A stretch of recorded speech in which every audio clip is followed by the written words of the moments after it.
So let's have a discussion about what we are planning to do in terms of moving forward with prosecutions, specifically as pertain to illegal dumping.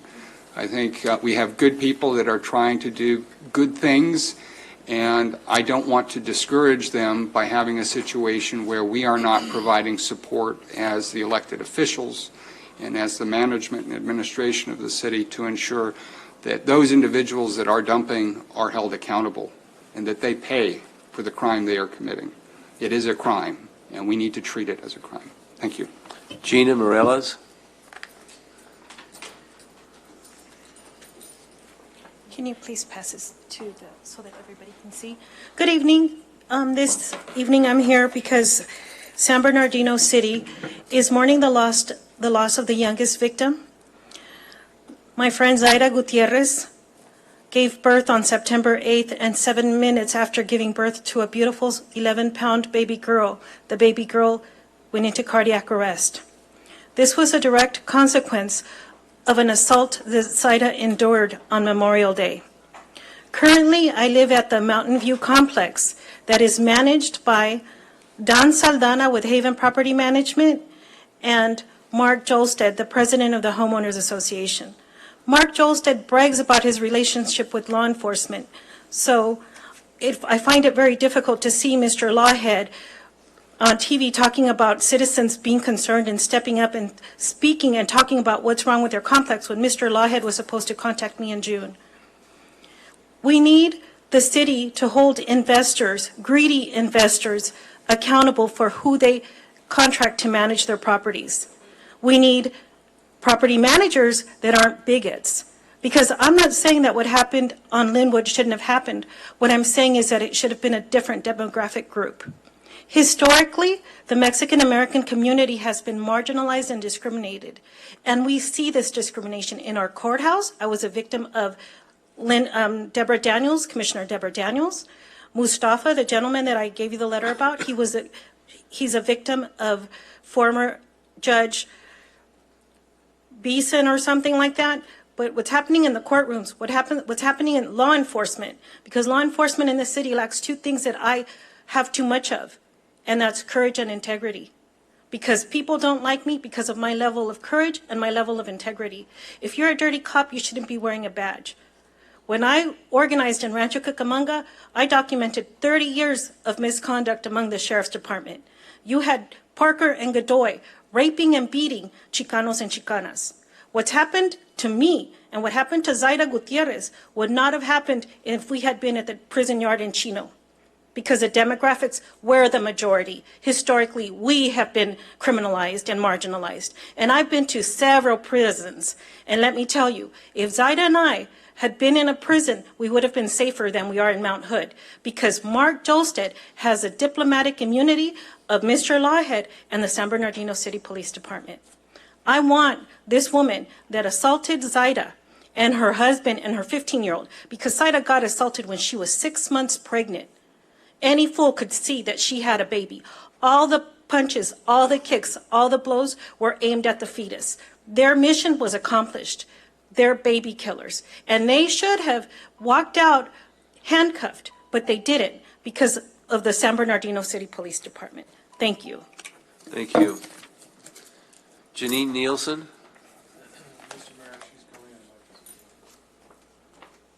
It's public speaking time. Ms. City Manager, I'd like for you to follow up on that. Good evening, Council and Mayor and staff. Janine Nielsen with Daisy's Hope Foundation. Thank you for allowing me and some of my fellow rescue friends to continue to come and speak openly. I'd just like to give you an update on the volunteer program at the city shelter. Due to the consistent presence of trained volunteers, we are receiving positive feedback both in social media comments and from residents who have visited to potentially adopt, as well as a Channel 7 news camera stating that they have never seen or smelled the shelter in better condition. So thank you to staff, Captain Green and Lieutenant McCumber, for continuing to allow the volunteer program. And although we have made progress, we are still facing the challenge of having inadequate supplies such as paper towels, litter that is safe for moms and babies, the kittens, the quality of food for the kittens, for the pregnant and the sick animals. But your dedicated donors, rescues, and residents continue to heed the call to donate, and we are grateful. A Riverside resident or restaurant supply business owned by 2 local San Bernardino residents has graciously offered stainless steel litter boxes, shelving, water cans, paper towel holders, paper towels, disposable nacho bowls, spray bottles, standalone freezer, sinks, faucets, mats, and sanitizer dispensers, and they are working on that needs list now. And on a final note, I'd like to update you on the Daisy's Hope Foundation Pet Resource Center, located at 195 North Del Rosa, just 2 doors down from Brew Rebellion at the San Bernardino Airport. We are hosting another free spay and neuter bus event tomorrow, where 50 cats will be having surgery for free. Also, we are continuing our tenant improvements at that location, and we look forward to our soon-to-be-announced grand opening, where I hope you can all join us for a ribbon cutting. This permanent location will be easily accessible for residents to come for free pet food and vaccine and microchip clinics. Thank you. Thank you. Alice Choi?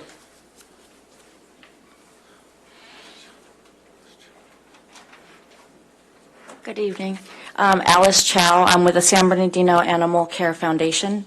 We wanted to update you on our plans to work with the council, mayor, the current staff at the shelter, and community to create a viable, solid, long-term solution for the care of animals in the San Bernardino through its shelter.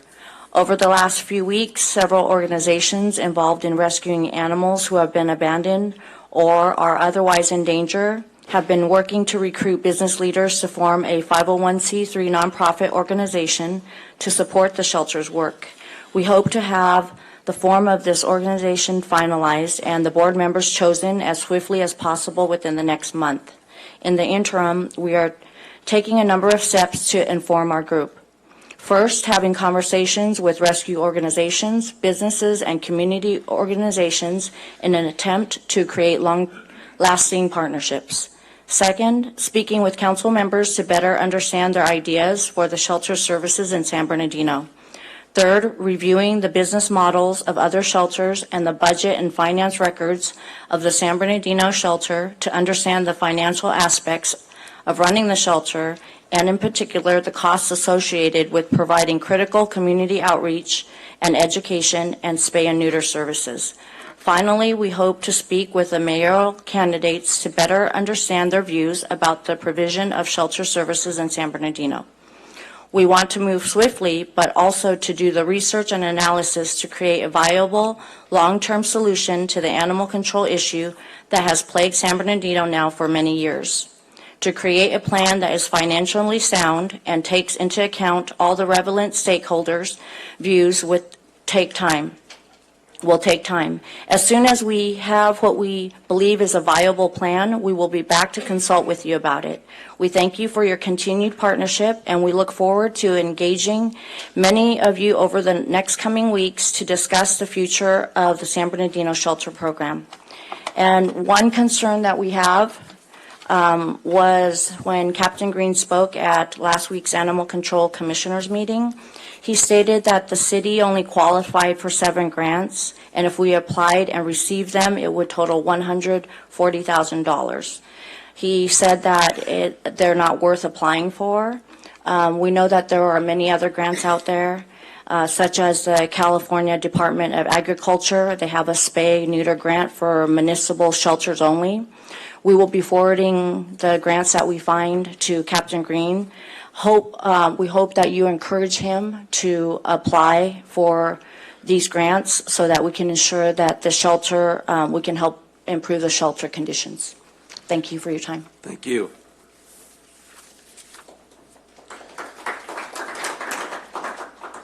Owen Duckworth and Gloria Amaya.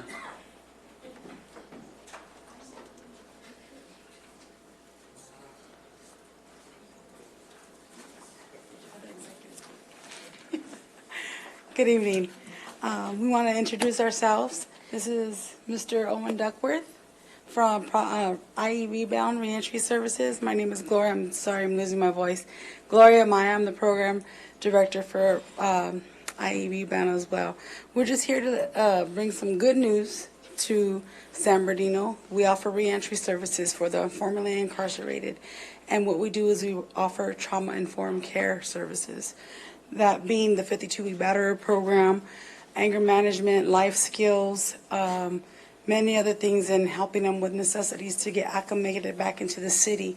I'm proud to say out of 22 clients, we have 2 that are not working because they're vets. Everyone is working and being productive in this city, so I'm thankful for that. And we have a couple events coming up. We're going to be hosting a 52-week batterer training.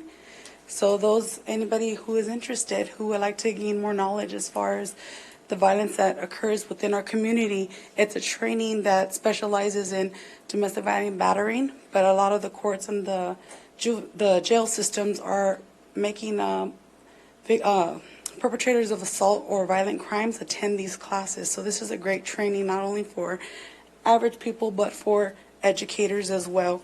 We're also hosting an employment and expungement fair October 19th. And this is to give opportunities to those in our community who need some expungements or some employment opportunities. And we hope to see some of you guys there. And I want to especially thank Miss Richard and Miss Marquez for their support and love and coming to see the facilities that Mr. Owen has provided for the city. So, I have a minute, go ahead. My whole dream were, I came in with the county of San Bernardino under the Bridges program. We had 80 cohorts that we went into Glen Helen and we dealt with them for 1 year. The recidivism rate was at 21%. When it showed that the model that we used, the recidivism rate went down to 8%. So whether we realize that we have a problem and we give them the services that they need to be able to place them on jobs and do the things that we need to do. And that's what Rebound all about. We've seen the services. When we left the county, I created Rebound to be able to keep some of the services still going. So Matt Davis, we have talked on numerous occasions, and you know what we are trying to do. We just wanted to come out and be able to inform you guys that we are still here, and we want to be able to partner with you guys and let you know that we're really doing great work over there. We thank both your council members for coming out and viewing our facility, and we'd love for you to come out, Mayor, and be able to view it as well, and just show you what we're doing. So you guys have a great evening. Thank you. Thank you.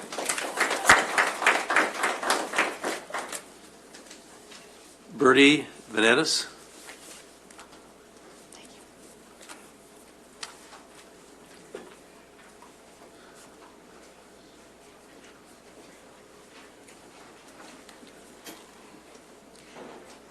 Hello, Council and Mayor. My name is Bertie Van Etz. I'm a resident in San Bernardino. I'm also a regular shelter volunteer now. I just have basically a couple of questions that, from the last meeting, from the Animal Control Commission meeting that I went to. And now, I know Ms. Chow said this, but Captain Green did say that he didn't want to apply for the grants because he was afraid of having to return the money. Why would you not want to apply for grants that we could get to help the shelter at this point? Why isn't San Bernardino applying for these grants? And if we do apply for the grants, the qualifications are written, so you would know whether you qualified for it or not. Also, another thing that we did ask and brought up at this last meeting was, when is San Bernardino going to release the $600,000 to $700,000 that's supposed to be there for shelter repairs? We've kind of heard this and that, and I just would like to know if that is ever going to happen. And then when are shelter repairs going to happen? Because they told us again that something was going to start happening. So these are a lot of questions that neighbors were talking about. Everybody's wondering. We don't get straight answers, and I think as citizens here, we would like to know.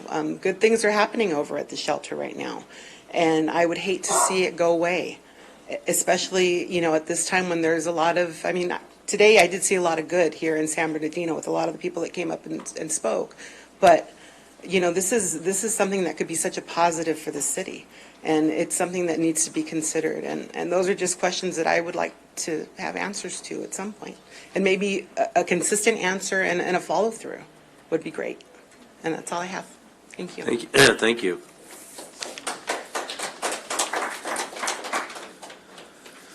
We have no other speakers at this time. We'll now move into our, Yes, Mr.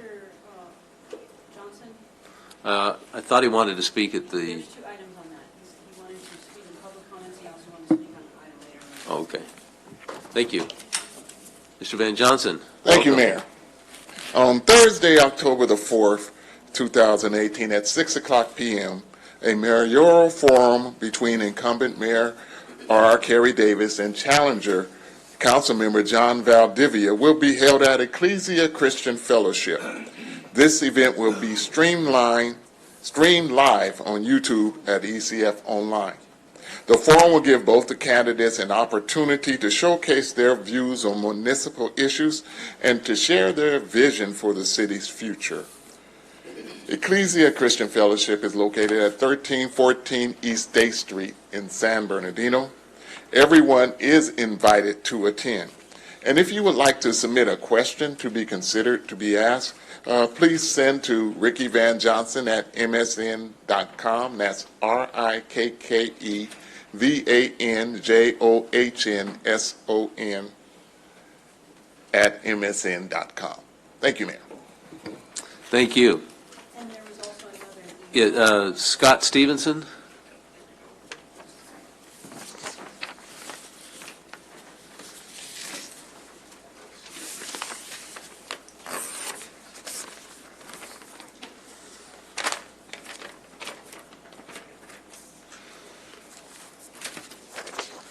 Honorable Mayor, council members, and residents, we members of Teamsters Local 1932 would like to congratulate the City Council and the City Manager for the segment in the San Bernardino Community Newsletter called Employee Spotlight. We're confident that the employees recognized feel appreciated. Keep up the good work. Today, we would like to focus your attention and the residents present on an upcoming event sponsored in part by Teamsters Local 1932, among other unions. As a solution for workers frustrated with temporary jobs, local unions in the Inland Empire are hosting a job fair with employers looking to fill good union jobs. These jobs with union representation and contracts will ensure fairness, stability, and good pay with benefits. Between 2009 and 2014, the number of temporary workers grew by 39% nationwide, creating a challenge for Americans looking for full-time work. As a community, we can make sure Inland Empire workers have access to strong union jobs. The event is called A Day Without Temp Job Fair. This job fair will be held at the National Orange Show on Saturday, October 5th from 9 a.m. to 1 p.m. It is being promoted as all the best union jobs under one roof and currently includes the following participating employers: UPS, County of Riverside, County of San Bernardino, 7-Up, UC Riverside, San Bernardino County Superintendent of Schools, Stater Brothers, United Natural Foods, Cal State San Bernardino, Rouse, YRC Freight, Redaway Shipping, U.S. Foods, City of Ontario, and Gold Star Foods. and of course, the City of San Bernardino. Again, the career fair will take place at the National Orange Show Event Center, that's the Damas Building. Parking and entrance will be along South Arrowhead Avenue in San Bernardino. There are flyers right over here if you'd like to take some and post them. And again, Teamster Local 1932 would like to thank you for your participation in this event. Thank you. Thank you. Appreciate that update.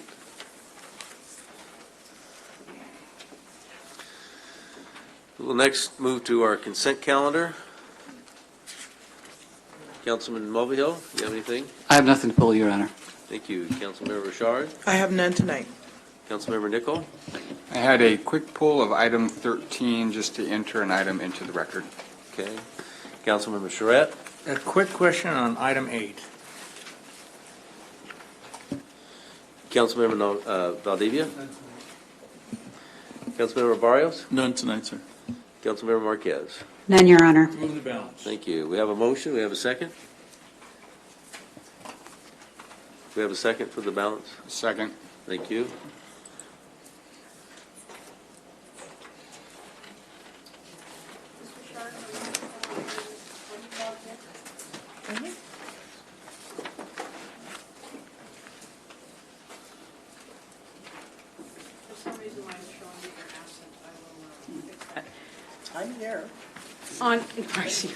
On the consent calendar, the motion to approve was made by Mr. Valdivia, the second by Mr.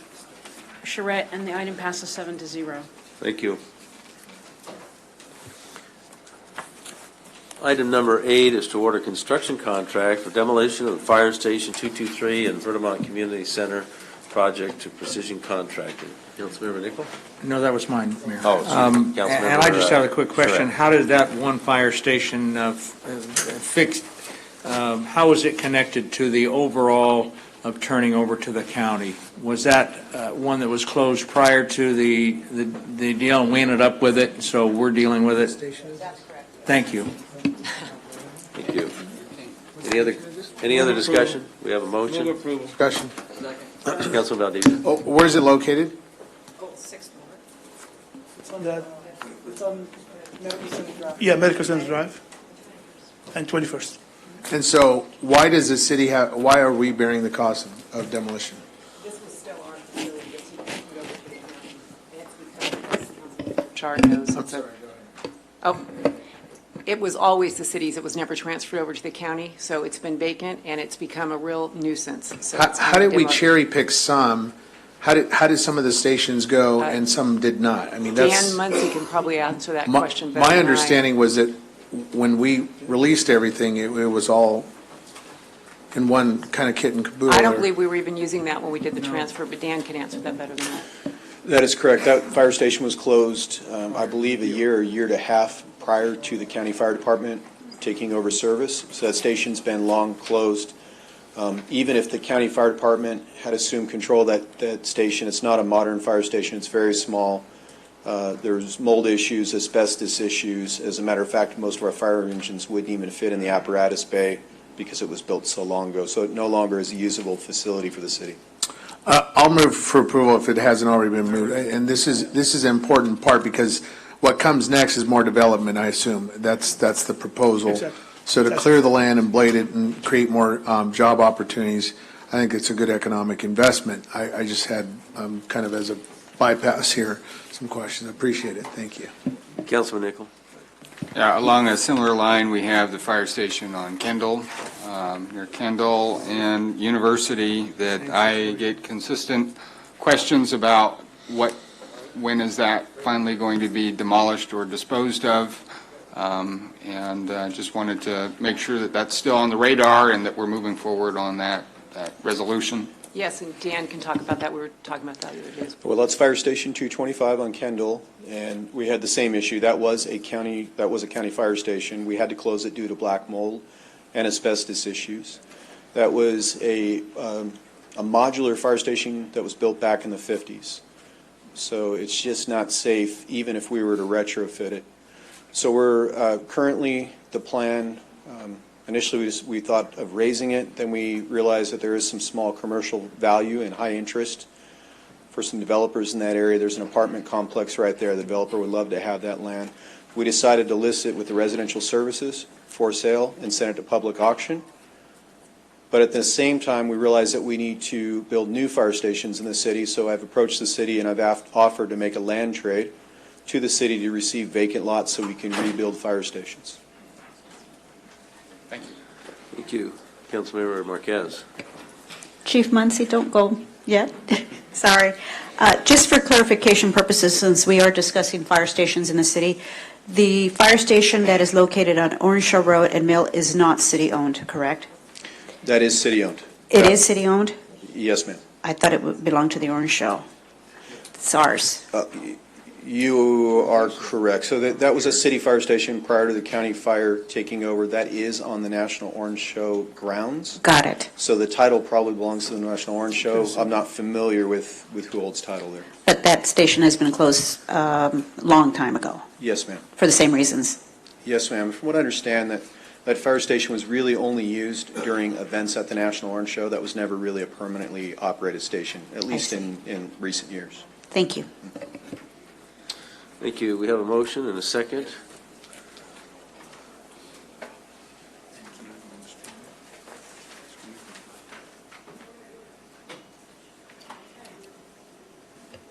On item 8, the motion to approve was made by Mr. Charette. It was seconded by Mr. Mulvihill, and the item passes 6-0 with Mr. Valdivia absent.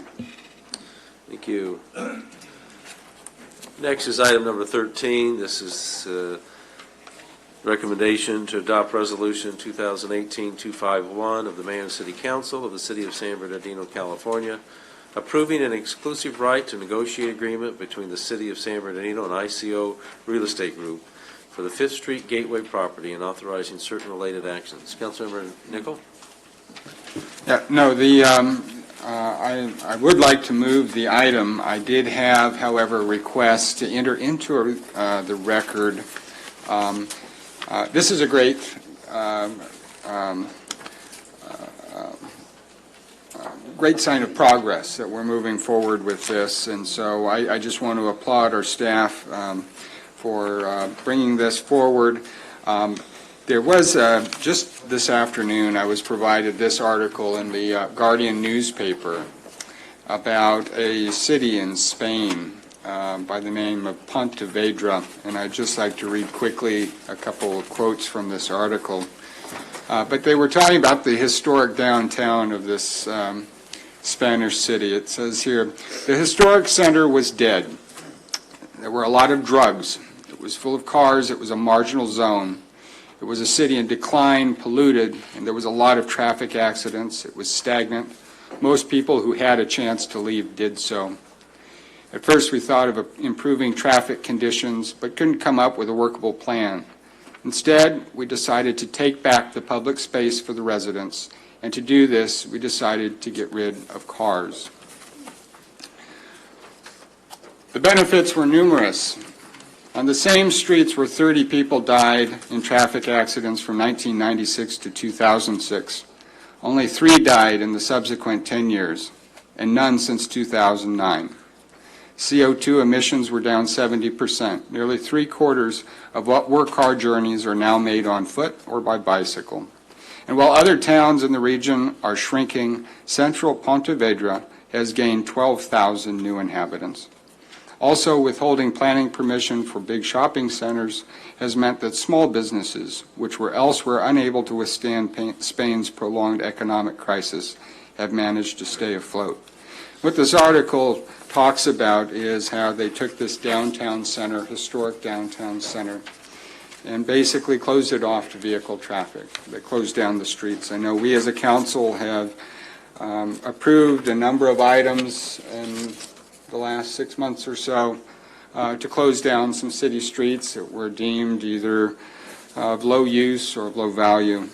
And so, as submitted as part of this article, was a recommendation that we start considering perhaps some street closures in our historical Theater Square downtown area, maintaining some of the major thoroughfares, but closing off some of these downtown streets to really allow for this type of quality development that I think has been demonstrated to work quite successfully in other areas of the country and other parts of the world. So I would just like to enter this article and this initial recommendation. I know staff is working on this. It does dovetail with the Fifth Street Gateway Corridor.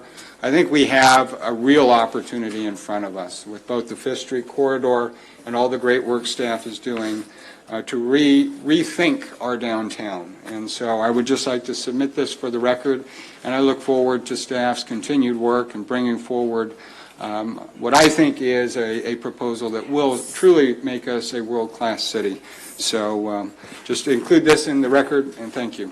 That's all I have. Absolutely. Move to approve. Yeah, great. Councilman Mulvihill?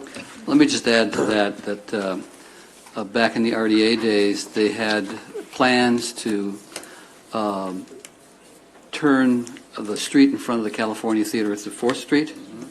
Not exactly completely pedestrian friendly, but to close the street off really to ease of automobile use, to put a large median in there and to put in traffic calming design. In other words, it would be much more pedestrian friendly than it is today to do the same function.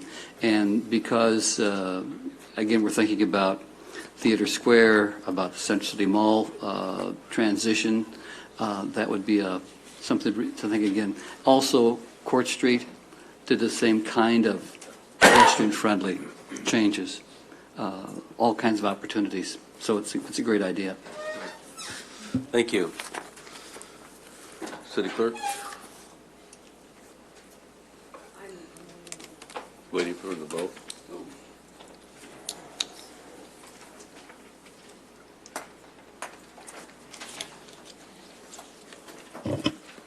So on item 13, the motion to approve was made by Mr. Nichol, the second by Ms. Richard, and the item passes 7-0. Thank you. Next is a staff report, item number 18. It's requested that the mayor and city council review, discuss, and provide direction in response to the request for a fee waiver in the amount of $46,916 for San Bernardino International Airport's SBD Fest 2018, and authorize the city manager to execute an agreement between the city of San Bernardino and San Bernardino International Airport to provide support services for the 2018 SBD Fest as directed by city council. Move for approval? Second. And I'll second it, but let's see the presentation. She's got it. It shouldn't take too long, should it? I mean. All right. Mayor, City Council, thank you for allowing me to speak this evening on behalf of the item that has been approved. So as you know, SBD Fest will be coming up November 3rd and 4th. Let me give you a little bit of history. So in 2015, the San Bernardino International Airport celebrated the return of air shows to the sky of San Bernardino. This year marks the 4th year of the event, which will be held on Saturday, November 3rd from 12:30 p.m. to 8 p.m. and on Sunday, November 4th from 10 a.m. to 3:30 p.m. The event committee is made up of several different organization and community members within the city, and some of those are obviously the San Bernardino International Airport, SBIAA, members from the Norton Museum, San Manuel Band of Mission Indians, Stater Brothers, San Bernardino County Fire and Sheriff's Departments, departments from the city like Parks and Rec, Public Works, and the Police Department, multiple radio stations, Over the Hill Gang Car Club, and lots of other members. We have a pretty big committee that we work with. The event attractions this year are we will have the Patriots jet team back to do the air show. We'll also have flying exhibitions from John Culliver and the War Dog, Greg Kohler and the Ace Tumbler. We'll have a car and motorcycle show, airplane and military static displays. We'll have a kid zone, freestyle motorcycle show by Red Bull, and Lucha Libre Wrestling, live Lucha Libre Wrestling. So Saturday's attraction, the headliner for the concert that day is going to be the Gin Blossoms, which is a 90s band. They had hits like Hey Jealousy or Follow You Down. The concert is a part of the general admission ticket with no additional cost. There will be a tug of war that day between San Bernardino Police Department and the Sheriff's Department. The winner will go on to compete against the San Bernardino Fire Department, County Fire Department. At the end of the day on Saturday, there will be fireworks, and then on Sunday, you will have the band Tierra performing, who is a Latin and R&B legends, and they're famous for songs like Together and Make It With You. Those are the ticket prices. I don't think you want me to elaborate on those. And yeah, that was pretty much it. Thank you. All right, thank you. Mayor. Councilmember Marquez? I don't see a phone number here if residents would like additional information. Kat Pritchett is going to come up and give you contact information for that. Thank you. Is this thing on? Residents, anyone interested in participating in the event can contact us at the airport at 909-382-4100. And my direct extension is 134, and I am the air show administrator for SPD Fest 2018. And if you, they're ma'am. interested in being a vendor, they can call me at 909-384-5332. I had to remember my number. Yes, Councilman Mulvihill. Yeah, as I've mentioned before, and given our fiscal circumstance, I really think we need to look at more closely our fee waivers. Last council meeting, we gave a fee waiver for over $40,000. Here we're looking at $46,000, $47,000. We're almost up to $100,000. There are many groups in the city that have events that do pay fees, and I'm not quite sure they ask for fee waivers. I'm concerned that, what is our policy on fee waivers? Who do we give fee waivers to and why? Do we have a policy on fee waivers? Should we consider, we're trying to encourage events like the Air Festival and again, the Route 66. Should we consider a 50% fee waiver rather than a 100% fee waiver? Again, I'm concerned that we still have fiscal challenges in the city, as we're talking about. We're talking about filling potholes and so forth. Again, a concern that I've raised before, and I'll raise it again. What's the policy on fee waivers? Where are we going with it? Who do we give it to? We do have groups that do pay fees. Where do we draw the line? Thank you. Thank you. I think May I it's address that, Mayor? appropriate that we do take a look at that and establish some of the criteria by which someone would qualify for the fee waiver. So It's absolutely appropriate and something that we need to work on. What we did this year, and the reason this is before you, is we put it in the budget instead.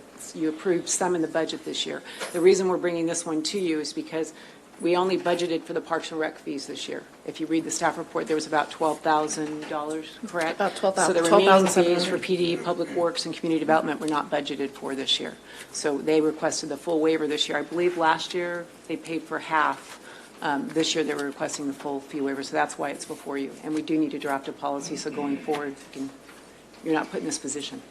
And I'd just like to mention to the public that these fees that we're charging are for services we're providing.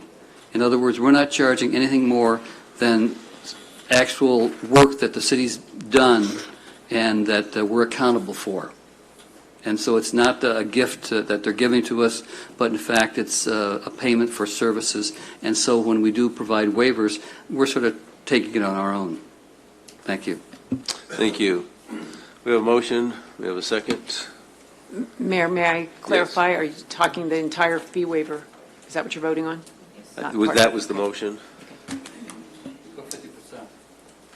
Are you making a substitute motion? No. All right. I think the motion was for the full value of the fee waiver. Correct. Who made the motion? On item 18, the motion was made by Mr. Valdivia and seconded by Mr. Charette, and the item passes 6-1 with Mr. Mulvihill voting no. Thank you. Thank you for your input. Next is item 19. This is receiving a report by Councilmember Barrios for attendance at the water conference. Councilmember Barrios?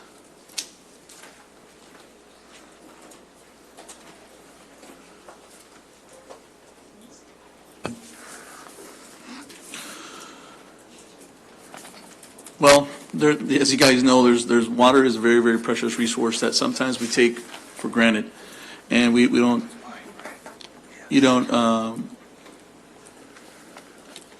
really think about where our water's coming from till we're made aware of everything that's done. And throughout the state, I've taken time to look at our watershed, the water that collects here in San Bernardino and where it goes, and where other cities and municipalities gather their water. As far as the water conference update, the biggest issue that's going on right now, if you guys haven't heard, is the California Water Fix. And those are the two tunnels, which one has been already approved by the governor, that's going to divert water from the north end to the California Aqueduct. A lot of people think that the water's being taken from them, but it's actually not. It's being preserved so that it's not tainted by the salt water in the ocean and not getting into the levees that are up north in the deltas up there. But that is one of the biggest things that we need to look into, because it may affect us down here as far as where the water comes from. I think we do have a lot of water underneath us, and water is not an issue that we have now. But it's always good to be aware of what the water quality that we have, and especially when it comes down to the pipes and how it's transported to us. So it's always great to be updated at these conferences as far as what's going on with water. So thank you, Mayor. Thank you, Councilmember. Next is item number 20. This is a public hearing. This public hearing is now open. Anyone wishing to speak on this issue, please stand and be sworn in.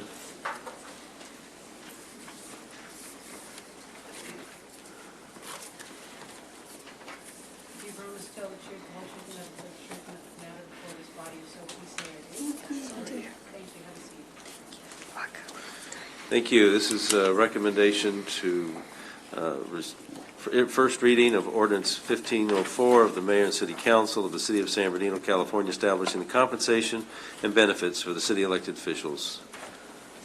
Good evening, Mayor and members of the City Council. My name is Helen Tran. I'm the staff liaison for the City Elected Officials Compensation Benefits Advisory Commission. I have with me Peggy Hazlett. She's the vice chair, and she'll be speaking on behalf of the commission if you have any questions. So the presentation tonight is a recap from the last meeting. It's a shortened version, so I just want to go over it with you.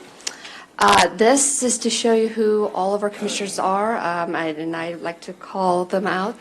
Thomas Pierce, who's not here tonight, Peggy Hazlett, our vice chair, Rosina Mota, Christina Roman, Juan Figueroa, I did see him out in the audience, James Hall, Charlene Dixon, Michael Takia, and Gary Silvius. An overview. In November 8th, 2016, Section 305 of the new charter adopted by the voters required that compensation for elected officials be adopted by ordinance after public hearing and considering the recommendations of an advisory commission. February 21st, 2018, Elected Official Compensation Advisory Commission was established and have met on 5 occasions since to discuss the setting of compensation and benefits for the mayor and city council. The last meeting, September 5th, 2018, myself and the chair of the advisory commission, Thomas Pierce, presented the commission's recommendation on the elected officials' compensation and benefits to the mayor and city council. It was decided to table the item for the first ordinance to this meeting because we did have 2 members of the council not present at that meeting. We wanted to make sure everyone is here and present and participate in discussion. This is an overview of the recommendation by the Advisory Commission, and as you can see, the annual salary for the mayor would be 50% of the salary of Superior Court Judge in County of San Bernardino. For the City Council members, it has been increased from the current $600 per year to $14,000 a year. For the health benefits, that for both the mayor and City Council members would be equivalent to the management employees, which is current. For the auto allowance for the mayor is to continue at $725 per month. That is $8,700 per year. For city council members, the recommendation was to reduce it from $725 per month to $500 per month. That's $6,000 per year. Total for the mayor, it's about $125,952, which is below the average surveyed cities, which came out to $149,887. For the city council members, compared to the current total of $23,100, has been increased to $34,340, which is aligned with the average surveyed cities, about $34,452. And on top of that, aside from what the city compensates or the recommendation to compensate the elected official, there are outside boards, commission authorities that is not city paid, but depending on assignment and compensation, such as the airport authority and such.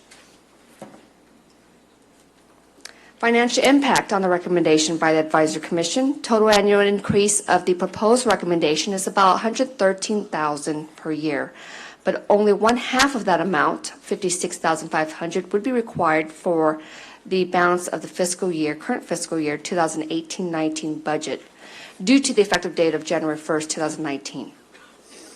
If approved, the budget amendment to appropriate the funds will come back in the second reading, if the first reading of the ordinance is approved tonight. That's all. Do you have any questions? Thank you. Councilman Charette? Thank you, Mayor, and thank you very much for all the work that's been put into this. This item did get continued so that it could be discussed with the full council tonight. I think it was probably almost ready to pass with your recommendations, but I have had some further thought on it. Personally, the increase for the council, I think, is fine. I can go with the recommendations.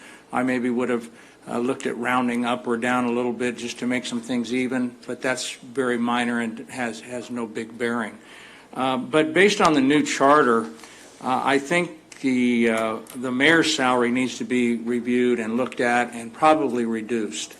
I've come up with a number that I'll get a lot of oohs and ahs, that is about $60,000 a year, plus the $12,000 a year in stipends, plus the $8,700 car allowance, plus the over $14,000, which puts the mayor's total compensation up to about just under $100,000 a year.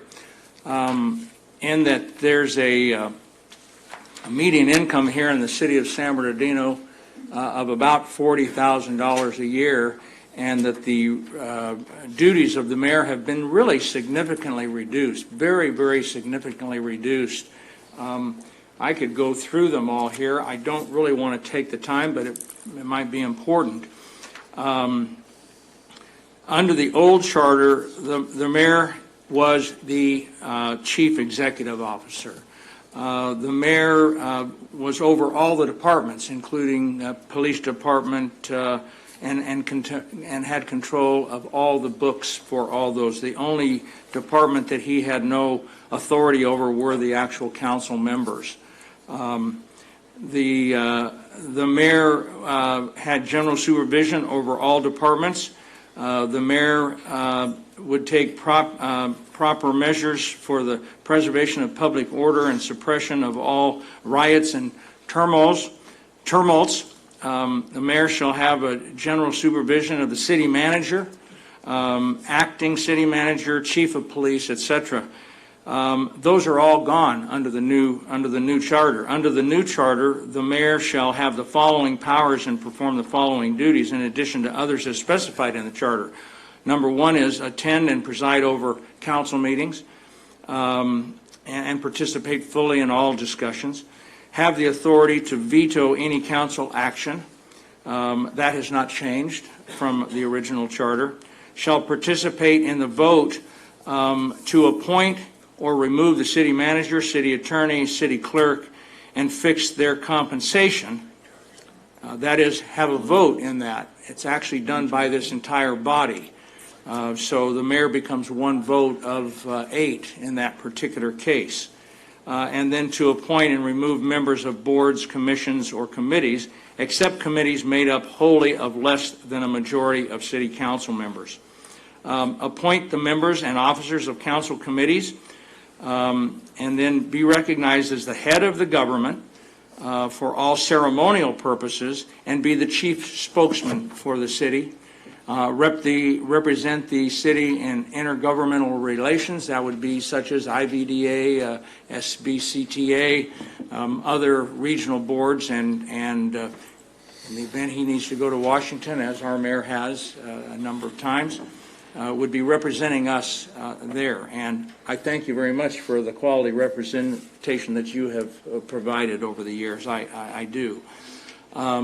And then execute all ordinances. Those are ordinances that we vote on, but he signs. So we're all a part of this thing. So in the interest of really good fiscal responsibility, and with no disparage on the current mayor or the duties he's performed or the job he's done, I just don't see the really need for a really high, and I would consider $102,000 plus all the additional benefits. I would consider that relatively high based on the reduction by the charter, and the people voted for this, the reduction of his responsibilities. Though again, with all due respect to our current mayor, I think you've done a great job, and he did when he came on, if I'm not mistaken, he froze his salary at the time, knowing that we would be reviewing this at some time, and that was very admirable, and I appreciate that. But I would like to make a motion that we go with the recommendations that came forth from the committee, with the one change being that the base salary of the mayor be $60,000 a year. Before we, I apologize, we'll come back to the council. We do need to hear from the public, so if we could have Paul Sandborn come forward, and we'll come back to the council. Thank you.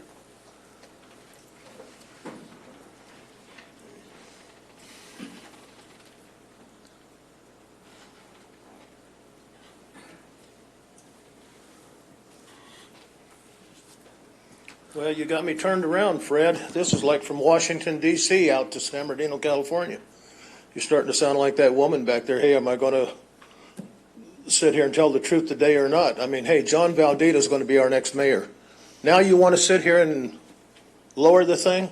Here's what I want to tell you people today. You need to get this straight. I'm an advocate for full-time council, not part-time. You see the almost $35,000 I'm going to give them for doing just part-time. I'm for paying them $65,000, $70,000, whatever they decide.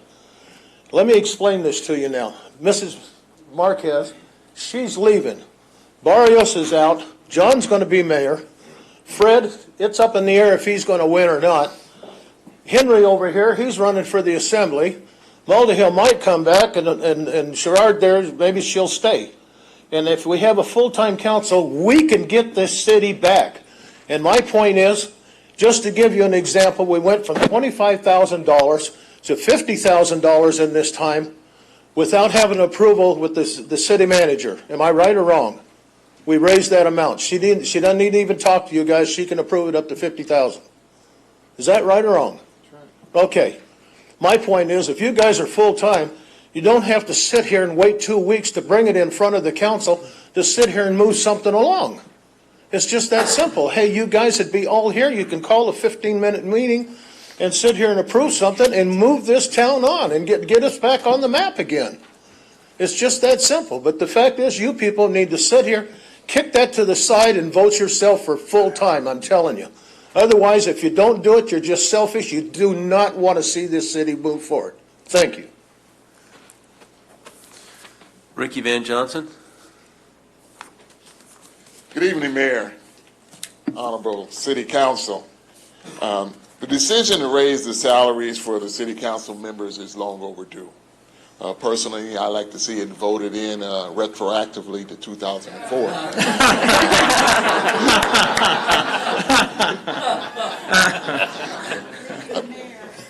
But I do have a concern with the mayor's salary, not in the amount. That's something you guys can quibble about. But tying the salary raises to a formula not related to our city government. Basing a salary for a city position on or a job on a formula has proven quite divisive historically in our city. So I would like to see that portion, as possible, eliminated. I strongly believe that any salary changes in our city, jobs and positions should be solely based on the financial stability of this city and not on outside entities. So I strongly recommend that you remove that provision about the formula in determining the mayor's salary. Thank you. Thank you. Any other speakers, City Clerk? Thank you. Councilman Nickel? I think Councilman Valdivia. Councilman Valdivia? Thank you, sir. I would like to move the floor motion. I think this is the very good work of our committee. We thank you for all of your efforts. We thank you for I think you had 4 to 6 meetings, and we appreciate all the hard work. I think it's a reasonable approach. I think we need to remember that the council, the voters of the city in November of 2016 authorized this new charter. They moved forward in a new direction. They wanted to remunerate the council and the mayor for their civic engagement and involvement. It's a small increase, and I think that I want to make move the recommendations forward of the committee. I can't support Mr. Charrette's idea to reduce the mayor's salary. I think the mayor has a full-time schedule and should be remunerated as such. As such, I'd like to move the floor motion and ask for support from the colleagues. Thank you. Councilmember Nickel, you were next. Yeah, well, I wanted to, since I was not at the last meeting, I thought if there's any comments from the members of the committee, given some of the feedback tonight, maybe some of the feedback from the last meeting that I wasn't privy to, I'd like to get your thoughts. I know you've spent a lot of time looking at this, and I always appreciate the work of our committees and commissions. That's why we create them. It's your job to get into the weeds and figure this stuff out. So I'd like to get your thoughts on your recommendation tonight and sort of what your thoughts are on some of the comments from the dais this evening. We did. We took this seriously. Many of you know my history with this organization, spending over 15 years with the city of San Bernardino, well aware of the work that the council members have to do, and especially out of the mayor's office.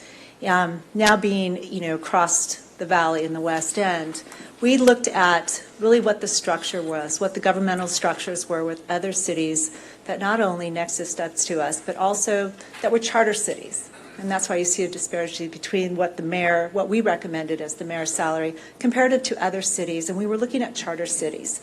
And then we were also looking at general law cities, where this is tied to, state law on how this is determined. And it's by population. They weren't looking at the median households and the median incomes of the families in those cities. They were looking at the population of those cities, and that's how that formula was structured. So we started to really tear this thing apart to say, how could we come to consensus with this body of appointed folks per charter that we were going to feel that what the decisions that we were making were going to be fair? So the first thing we did was say, we took the mayor and we looked at the charter or the change in the charter that then determined that the mayor was 50% of a Supreme Court judge's salary here in the county of San Bernardino, and looked at the activities that the mayor is responsible for, the department that the mayor has to run. We actually even took into consideration what other department heads within the city of San Bernardino were making. And the mayor makes nowhere near what other department heads make. And we did take that average, I don't know if the chief is here, but we excluded the chief's salary in that. You're going to hit me. But we took the chief's salary out of that and just looked at other department heads and the roles and responsibility and the number of employees that he had oversight on, but then really looking at the responsibilities that they entail. And it's 24/7. I know I've called him after hours, and I've called all of you after hours, but when you look at who is the spokesperson for the city, who is the face of this city, and what that entailed, we wanted to make sure that we were tied to something that was static, because this group can be brought back by the next council and the council thereafter. Helen did a fabulous job in guiding us and making sure that we stayed on point. And any of the information we asked, we got that from her. So the mayor was an easy decision for us. This was something that was working. It can continue to work. We respected the fact that the mayor did put a hold on his salary, and we're not doing retro. We're just saying let's make it static to something that we, and I respect former council member Ricky Van Johnson and his statement tonight, but we wanted to make sure that we had that tied to something so that there was some continuity and some consistency to it. We looked at the car allowance. We thought that overall, although you have access to a fleet vehicle, that traditionally you are using your own vehicle. This is a large city. Our footprint, I think, is 62 square miles. I know for me to get from my home in the 5th Ward down to City Hall, it's a trek. So we're not in this confine of, 3-4 square miles. We're a large city. So we knew that the car allowance was important. We tied that. We started doing some of the math. Like, how many miles does this actually look like? What is the beat up on your car? Juan really chimed in on this because he's like, it's 55 cents is our federal, allocation for this. So we tore that piece apart. Obviously, we do feel that the benefit package should stay consistent with the management team. So that was a no-brainer for us. When it came to the council members, we respect all of you and the work that you do. But we really wanted to say, let's think about forward thinking. Let's not look back in the past, but let's look forward. We want to make sure that we're able to attract and bring forward viable candidates for your positions. Not that we want to challenge you, but we want to make sure that's an attractive package. So we started looking at the cities around us, and we are, especially the millennials that are coming up, they're not tied to homes. They don't own their homes. They can bounce out and put themselves in another city, in another district in another city, and run for election there. We want to make sure that we're attractive to that we have candidates that are moving forward over the years, coming forward, that says, the city does care about their elected officials. And we want to make sure we had something that was attractive to that and was comparable to the cities that are around us. And that's why we came upon that number. And as you can see, it was really close. Some of the formulas that we hashed out, and one of them was, we have 7 elected city council members. That's a lot. The cities around us don't have that. They're averaging 5. And then we have 7. So we took the mayor's salary and we said, if we divide that by 7, we came really close to that number too. They said not to say that because they didn't want you to think that's what we did, but the math just worked. It just worked. We did consider tying this to our average household median here. We did consider tying that, but we would not get strong candidates, and that was one of our motivating factors for this. We wanted to show folks that we care about who's representing us, and that's you up there, and we wanted to show, in a sense, this packaging that would be attractive.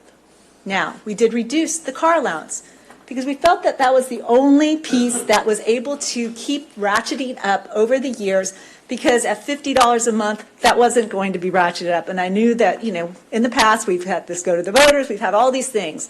So it's like, we're going to take it here because we're not getting it here. And so we took that back down to pretty much what is consistent. Some cities don't offer car allowance, they don't offer a cell phone allowance. So we took that back down to what we saw as pretty much consistent through the region and brought that back down to $500 for the city council members. Again, we felt that the mayor and the role and the activities of the mayor. I know at the last meeting, Councilmember Barrios, you brought forward this item about these other commissions. There's jurisdictions out there that the mayor doesn't sit on those commissions, that council members do. That's a decision that needs to be made by you as a body, not something we looked at. Do we think it should be, carved out so that everybody has an equal opportunity? Yes, but sometimes that can't be the case, because we know that many times our elected officials have full-time jobs, and they're taking their own vacation time or their own sick leave or their own paid time off in order to serve and to represent us. And so we knew that that can't be something that's mandated, either through us as a commission or as you, that say, each one of us gets to have a position somewhere out there and represent this city. So I understood what you were saying, but that's for you guys in closed session to hash out, not for us as a commission. But we do know that as the representative of our city, that we need to have a strong representative in that elected position, and it needs to be compensated, as long as there's 7 of you also. So that's how we came to this decision. We did spend a lot of time, and we didn't take this decision lightly. We respected all of the information that came forward to us and all of the staff time that you allowed us to usurp from the work that they were supposed to be doing. But I'm here tonight because I'm passionate about this. And, I think that's one of the things that has hindered us. Is $50 a month? It's just a lack of respect, I think so. Thank you. Councilman Nickel? Yeah, well, and I appreciate that. And I appreciate the work that the committee did. I appreciate the work staff did. I know I saw the work you were doing, and I think you did put a lot of thought into this. And I respect my colleagues here this evening, too. I think, we're sort of resetting what we've done. I mean, this was a 60-year-old compensation package that was established long before most of us on this dais were alive or can remember. And so I appreciate that. And to the comment, and I totally get it, the idea of a Superior Court judge seems sort of like an arbitrary basis in some ways. And I know there was some discussion in terms of how we got to that point historically anyway. But even to that regard, some would say maybe that's even not enough when you figure what the responsibilities were and what the responsibilities are currently under the new charter. So I get it. And we'll be coming back again in 2 years, correct? Yes. So every 2 years, we're going to be doing this again. So if we don't get it quite right this time, and I agree with the public comments as well. I know a lot of good people that I think would make great candidates for council. Quite frankly, probably better councils and members than I am. I'm not afraid to admit that. They'd probably be far better than I am. But they've told me point blank, it's just not worth my time. Right. I'm not going to do that. And, you sort of get what you pay for. And I think that if we're truly going to be a world-class city, as we are committing ourselves to, we're going to need world-class leadership. And we need to make sure that we attract those world-class leaders to this position and that we respect them with a compensation that's fair. I'm not saying pay them gobs of money, but be fair. And I think what I've heard from you this evening, this appears fair. And so I just thank you for that. And again, I respect the position of my colleagues here. And I think let's give this a shot. We got 2 years. If it don't quite work out, if we're not quite happy with what it is, we'll come back. And I think I'd be happy to revisit this. And we're going to revisit it. So I'll be happy to support the motion of my colleague, Mr. Valdivia. And I'll second his motion. Councilman Charette. Yeah, appreciate all that's been said here. It seems as though it keeps coming back kind of to council members. And we are raising those rates, but not to the level that's going to attract a lot of great people. Because it is a labor of love. It has been. Peggy, I have to disagree with, I think you mischaracterized the mayor's responsibilities. He is not responsible for department heads anymore at all. No, I didn't say that. I said he runs a department. Okay. Huh? I said he oversees a department, He does not. mayor's office. He does not. Oh, one department? Yes, sir. She's Well- referring to the mayor's office. Okay.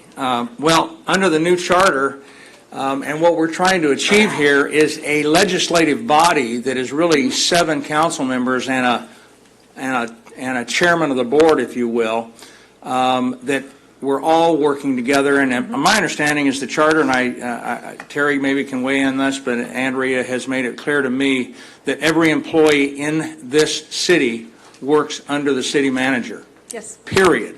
Not under the mayor, not even his assistant, not anybody. Everybody is employed by the city manager is the authority. We are a policy-setting board that gives direction to the city manager, the mayor, again, with all due respect, the responsibilities, I want a quality face on this city as well. But I don't think that's going to come from a $60,000 a year salary or a $110,000 a year salary. I just don't believe it will.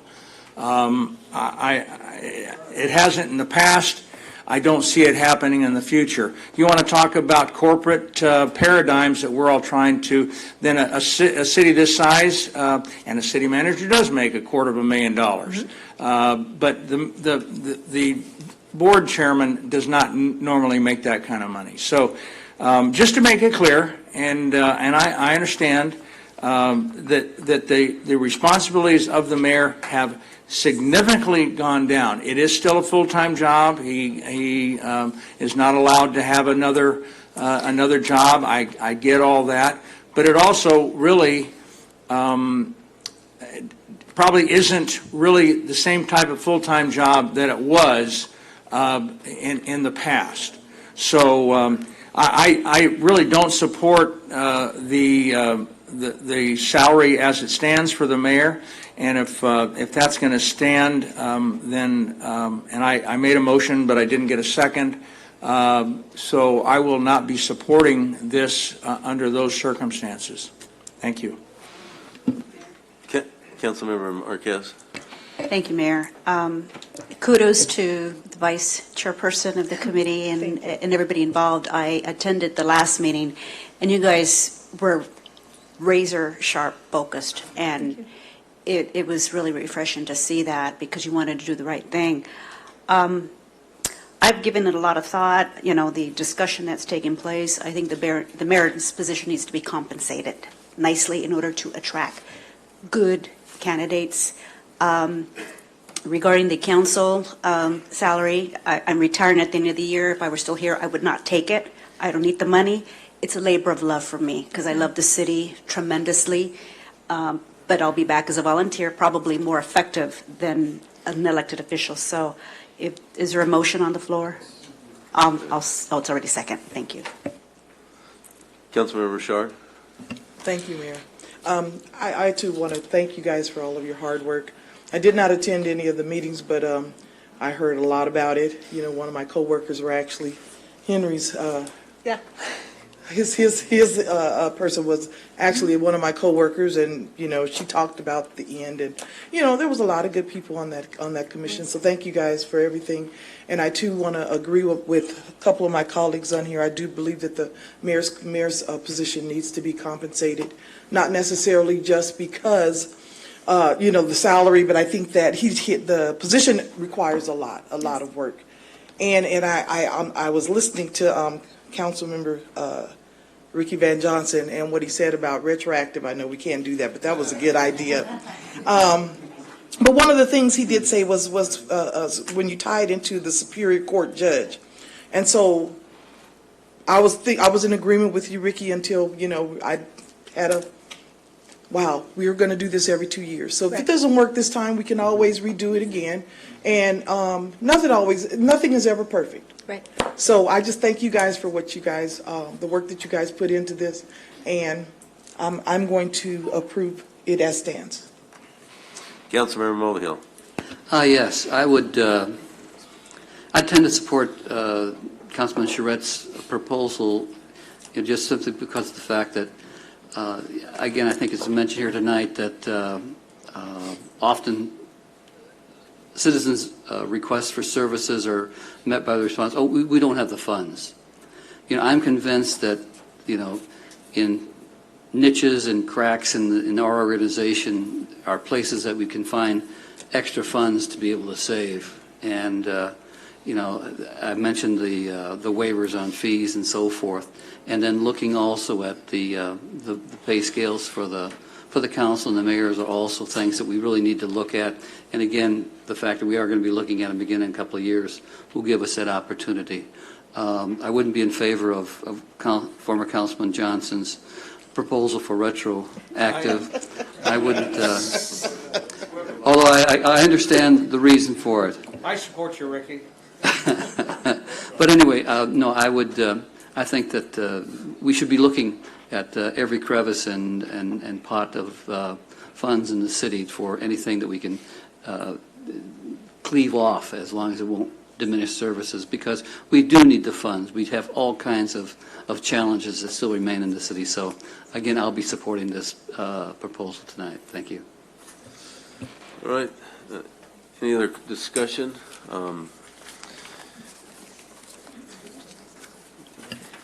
On item 20, the motion to approve was made by Mr. Valdivia, the second by Mr. Nickel, and the item passes 6-1 with Mr. Charette voting no.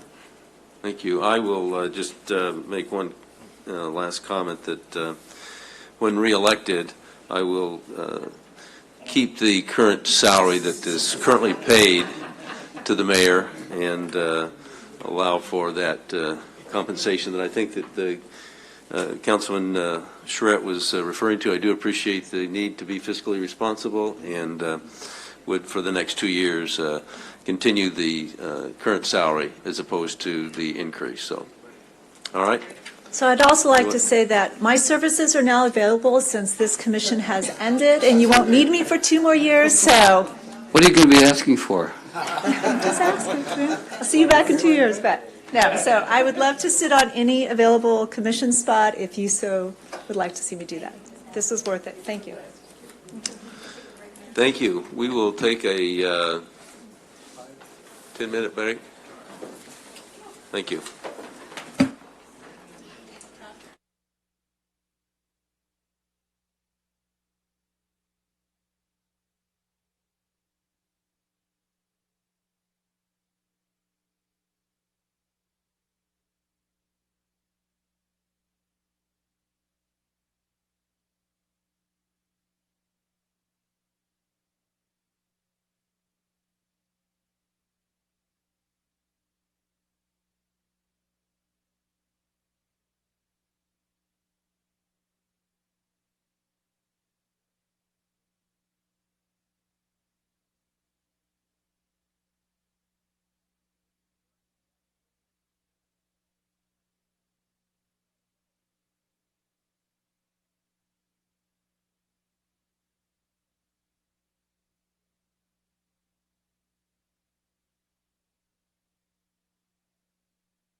This is also a public hearing. This public hearing is now open. This is to authorize the submittal of the fiscal year 2017-18 Consolidated Annual Performance and Evaluation Report to the United States Department of Housing and Urban Development. Kathy Brand? Thank you, Honorable Mayor and City Council members. The item before you, as was mentioned, is the Consolidated Annual Performance and Evaluation Report. And before I get started, I do want to pass out a few items and mention a few things. As most of you probably know, when we get to this stage of the document, it's very preliminary. Oftentimes, we're waiting for additional information to come from the county through our subrecipients, especially the ESG recipients. So I apologize if it seemed like the document was missing a few items. I did get some feedback. And so what I'd like to do is at least pass out the first 3 pages, because that has all the dollar amounts, which I thought you would definitely want to see for each program. And then I am going to give the city clerk a copy that's clearly marked draft, because I didn't want you to think that what you were reviewing was the final document. And then with that, I'd like to turn it over to Maria Gallegos. She is our admin analyst too, and she has done as best job she could considering the lack of cooperation from some of our subrecipients. And she's only been here 4 months, so I'm not sure if you guys have had a chance to meet Maria, but so she's going to take it over from here.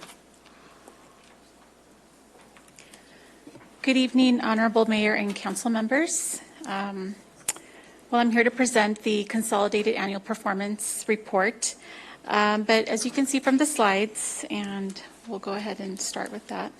Could you repeat your name again? I don't think everybody. I'm sorry, also heard Maria it. Gallegos. Maria Gallegos, Administrative Analyst. Thank you. You're welcome.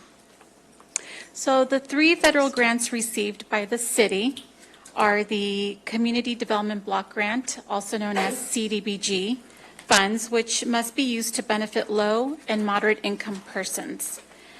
The second one is the Home Investment Partnerships Program, which funds for the provision of affordable housing for low-income households. And the Emergency Solutions Grant, more commonly known as ESG, funds for homeless prevention, emergency shelter, and rapid rehousing of homeless persons. And there are several reports that the city has to submit to the Department of Housing and Urban Development. The first one being the city's 5-year consolidated plan, which assesses the city's affordable housing and community development needs. It serves as the framework of all the activities that will be funded for a 5-year period. Next is the annual action plan, which is a concise summary of the actions, activities, and the specific federal resources that will be used each year.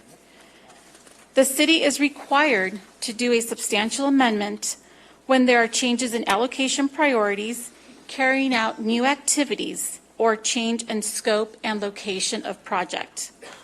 And last but not least, the Consolidated Annual Performance and Evaluation Report, also known as the CAPER. The city reports on accomplishments and progress toward consolidated plan goals in the CAPER. And I would like to briefly talk about some of these subrecipients and their goals and what they've done in fiscal year 2017. We have some success stories that we would like to share from some of our ESG nonprofit service providers.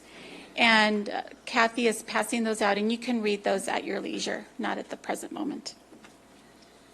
Lutheran Social Services served 224 clients in the areas of assistance were mental health, substance abuse counseling, and case management. Time for Change Foundation provided 5,441 shelter nights for 58 women and 41 children. 36 families were placed in permanent housing. Step Up Outreach Program initiated in March of 2018, working in conjunction with the Quality of Life team. 84 people have been linked with services, some ongoing and some one-time services. 18 persons are pending placement into permanent housing, and 5 persons have already been housed. And the next series of slides demonstrates some of the projects funded with CDBG, the first being the Jerry Lewis Swim Center. The Jerry Lewis pool was replastered, brought up to ADA compliance, a new filter system, and a pool cover. It also received a shade structure, in addition to the splash pads. And CDBG also funded the Fifth Street Senior Center air conditioning replacement. And this was completed prior to the heat wave in the summer, so around July. The CDBG also funded the Hernandez Pool, and the pool was replastered. The home-funded infill housing program is being implemented by NPHS, the Neighborhood Partnership Housing Services. All of their homes are a little over 1,400 square feet, 3 bedrooms, 2 baths, and a garage. And as you can see here, this is the Genevieve Street property located at 2096. So there are 3 new infill housing that are for sale to low-income families. One being the second property being the 1348 Union Street in San Bernardino. And then the third property is located at 756 West 8th Street.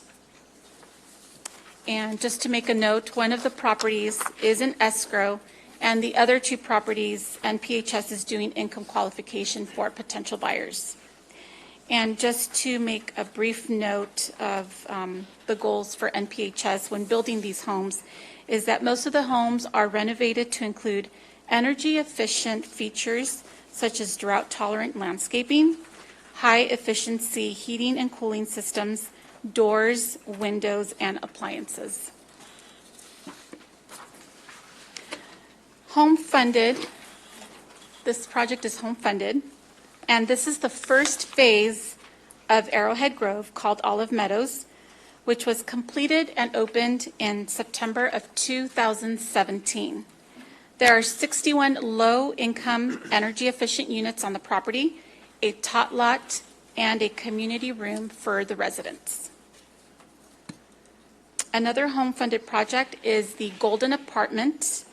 The rehabbing of the townhomes, currently under construction. The grand opening is winter of 2019, located at 2312 North Golden Avenue. 20 homes are being converted to 38 one-bedroom units, and they are going to be targeted for the homeless and will have on-site support services. And this will be owned by the Housing Authority of the County of San Bernardino. Any questions? Thank you for that report. Councilman Valdivia? Thank you, Mayor.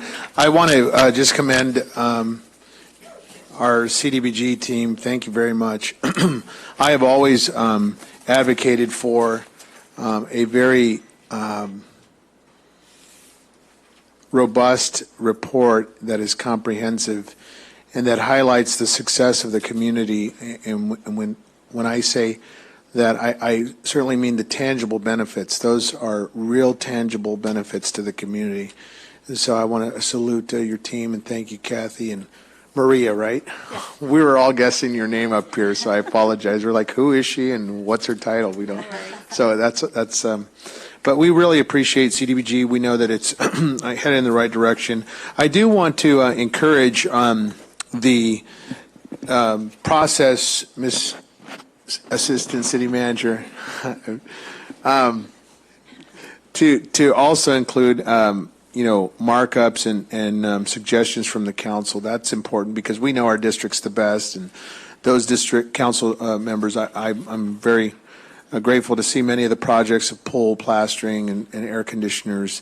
So that's important for our community, and we're just excited. But I think there's a lot more work to be done with CDBG money, and I'll look forward to working with staff and making my recommendations on various projects. Certainly, Lido Creek Park, we need some more additional funding there for our park equipment that has been dilapidated in the northwesterly portion of the community of that 17-acre park. Absolutely. Just to be clear, this is the annual report. that's Oh, I due understand. ahead, and when we come back to that next year for Absolutely. those projects, absolutely. the I'm council- still going to say it, though, Yeah, Terry. all right. So it's my turn, and the point is that we need to broaden have a broad spectrum approach on the application of these funds. That's my point, is that we need to include the entire 66 square miles. And I understand there's census tract demographics, and there's specific utilization on the zip codes and whatnot, so I comprehend that. My opinion here is that we need to include city council members and not just staff members. Thank you. Okay, Councilman Overhill? Yeah, the questions I have, I noticed on, and I think I know what the answer is, on pages 388 through 395, in terms of persons assisted, and there's a lot of zeros there, and street outreach and persons served through ESG and so forth. There's all zeros there. Is that because those are being taken care of by Time for a Change and Lutheran Social Services? Can you repeat the page? 388? Oh, do you have the same page as I have? No. Oh, sorry. There we go.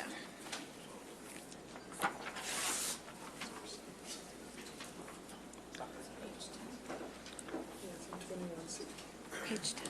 Oh, that's because we didn't. And you, again, it's persons served and street outreach and complete all activities, complete shelter, and et cetera, et cetera. And it just has zeros located there.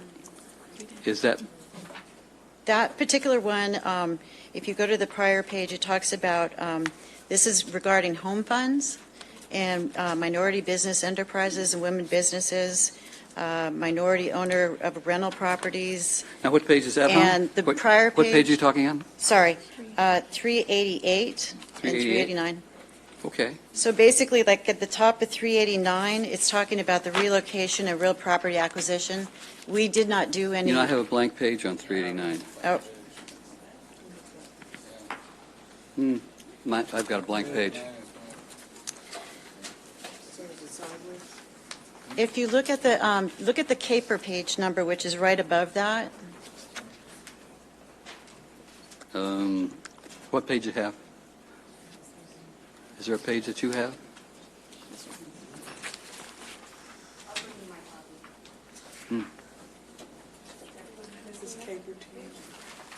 In other words,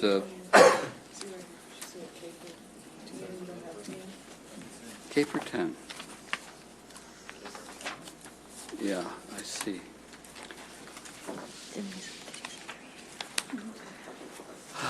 Yeah, there are a lot of zeros there.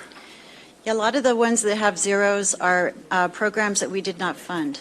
And so the home programs that we did not fund, those are going to end up with zeros. Unfortunately, this is a document that HUD has that we have to insert these online, and then even if we don't fund a particular program, it still produces these blank sheets with zeros. I see. Yeah. It's not very user-friendly, to say the least. Okay, thank you. Councilmember Marquez? Thank you. Kathy, you could probably respond to this. I remember that as of July of this year, the city is no longer part of the county consortium. How will that impact our funding? That basically is increasing our funding this year. So we did have some remaining home funds. Yes. And that's in this document where it talks about the Golden Apartments. Right. And previous years, we funded Olive Meadows. So those were old home funds. Yes. Up until the last 3 years, the county had been receiving our home allocations. 100%. Yes. So now for the first time, we're going to be receiving those funds 100%. Directly. Yeah. That's a good thing. Yes. So we Good have job. a portion of those funds going to a program, and we have a portion of the funds has been yet to be allocated because we're waiting to see if some of our affordable housing development projects might need funding. So there's about, I think it's 650 towards down payment assistance, right? Yeah, so we have 650,000 of the home funds will be going towards the down payment assistance program. Which is badly needed in the city. Exactly. The So- American dream, having your own home. Yes, so we're going to be combining that with our NSP funds, some old NSP funds. So the exciting thing about that is that we're going to be able to offer down payment assistance from everyone to low income all the way to 120%, which is considered moderate income. That's So we can wonderful news. really cover the gamut. A of- wide spectrum. Exactly. Thank you. Any other questions? Does that complete your report? Yes, it does.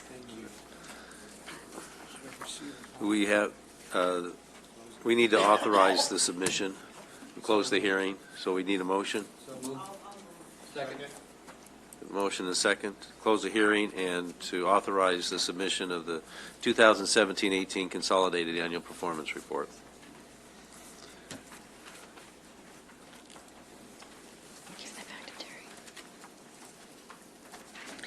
On item 21, the motion was made by Ms. Marquez. It was seconded by Mr. Mulvihill, and the item passes 7-0. Thank you. Next is item number 22. This is also a public hearing. This public hearing is now open. This is a recommendation to adopt Resolution 2018-261 of the Mayor and City Council of the City of San Bernardino, California, approving a development permit type P 18-01 to allow the conversion of an existing two-story commercial office building containing approximately 11,305 square feet into a residential apartment complex comprised of 15 dwelling units on a parcel containing approximately 0.52 acres located at 1600 North Arrowhead Avenue within the commercial office zone and adaptive reuse overlay, and finding the project subject to a categorical exemption under the California Environmental Quality Act. Thank you, Mayor.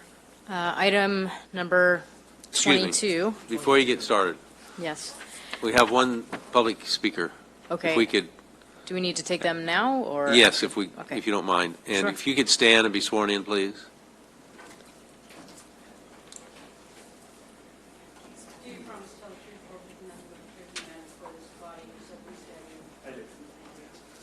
Streidenberg, if you'd come forward. It's nice to be before the council and the mayor on something that's just a normal real estate matter. One of my clients, Heavy D LLC. One of my clients. Push the button. There we go. One of my clients, Heavy D LLC, is a neighboring property. They are concerned about the categorical exemption being granted on this property under CEQA. Categorical exemption under this particular portion of the code is designed for the same use and for minor modifications. In this case, we are dealing with a different use. And the problem with not having, or with having a categorical exemption, is that there will end up being a CEQA challenge potentially over the categorical exemption. In the staff report, actually, there even is language that does make it worse, and I will just point it out, is under the California Environmental Quality Act, CEQA portion of the staff report, which on tab 22A, packet page 417, towards the bottom of that paragraph, number 3, conditions of approval will be imposed to alleviate potential impacts. While the staff was very careful to avoid the word mitigate, which, as we all know, is the death knell within CEQA, and that at that point there will be a mitigated neg deck or an full EIR, that sentence essentially says there will be impacts that need to be mitigated. And once we are in that realm, then at a minimum needs to be a mitigated neg deck. Thank you very much for your time. I look forward to the presentation. Thank you. Chantal? All right. Item number 22 is development permit type P 18-01. This is proposing to adapt an existing office building from office to 15 residential units. As part of the project, the exterior of the building will be modernized with some additional residential features. a pitched roof. Some of the storefront glass, storefront architecture will be closed off, so it'll be more residential in nature. The project is located at 16 North Arrowhead Avenue. This is the northwest corner of 16th Street and Arrowhead Avenue within the commercial office CO zone and adaptive reuse AR overlay. There was a community meeting that was conducted on May 23rd. I believe this was after there was an initial planning commission hearing. The residents nearby raised a few concerns. We continued the item, had a meeting with the neighbors, and tried to go over some of their concerns, which were related to parking, density, cars blocking the alleyway that they use for their access into and out of their garages, space for children to play, and crime and security. So we've been working with the community and the developers to try and make sure that those issues are handled. I think there was initially a little bit of a confusion about how many parking spaces were actually being proposed, but the project is proposing 25 parking spaces, and the AR overlay in this case would only require 18 spaces, so we're over that requirement. Density is not completely out of character with the surrounding area. Access to the alleyway, we're going to work with Public Works to have the access striped and signs posted, so that will make that area a tow-away zone. If cars do park there, then we can have those cars towed away, and the residents that use that alleyway will still be able to maintain that access. We did add a small play area within the parking lot of the project. It's already within a landscaped area. It's going to be fenced off with just some small play equipment, and we'll get to that in a little bit. We also worked with Captain Lawhead in the community meeting, and I know that he's been working diligently to commit to the city to increase the police presence within that neighborhood as well as other neighborhoods. And one of the items that planning staff added as a condition to show, our devotion to maintaining these properties and making sure that, these areas don't become slums, because that is, of course, the concern. We're going to commit to inspecting the property every 6 months for the first 2 years after it's approved, to make sure that the project is still in compliance. And the applicant has agreed to that. Additionally, this is not in the report, but I just spoke to the applicant within the last few days, and he has agreed to a few additional security features, including a complete camera system with recording and remote monitoring capabilities that will view all parts of the property as well as the alley and both streets. They will provide an on-site manager. They have decided that they have to, but they will comply with the implementation of the city's crime-free housing program. And they have asked if there is a neighborhood watch program in the area. I don't know for certain if there is. If there isn't, they would like to work with the neighbors to actually implement or start a neighborhood watch program in the area to kind of help clean things up a little bit. Moving on, you can see the zoning, CO zoning typically would only allow very limited uses, offices for the most part. This is within the AR overlay that was adopted a few months ago that would allow the property owners a little bit of flexibility in the types of uses that they could use here, including residential. This is the corner, again, northwest corner of 16th Street and Arrowhead. You can see in this detail here the small play area that has been added to kind of meet some of those resident concerns. Basic floor plan, there were 15 offices at this location previously, which had been primarily vacant for about the last 15 years. Very few business licenses there, and of the licenses that were there within that 15-year span, I think there was only 1 or 2 that were maintained for longer than 1 year. So again, you can see some of the residential features that are being added, the pitched roof, closing off some of the glass that is currently facing the streets on the building.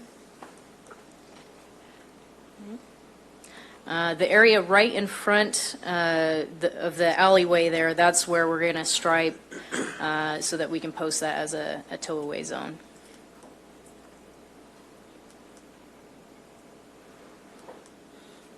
Okay. That does conclude my report.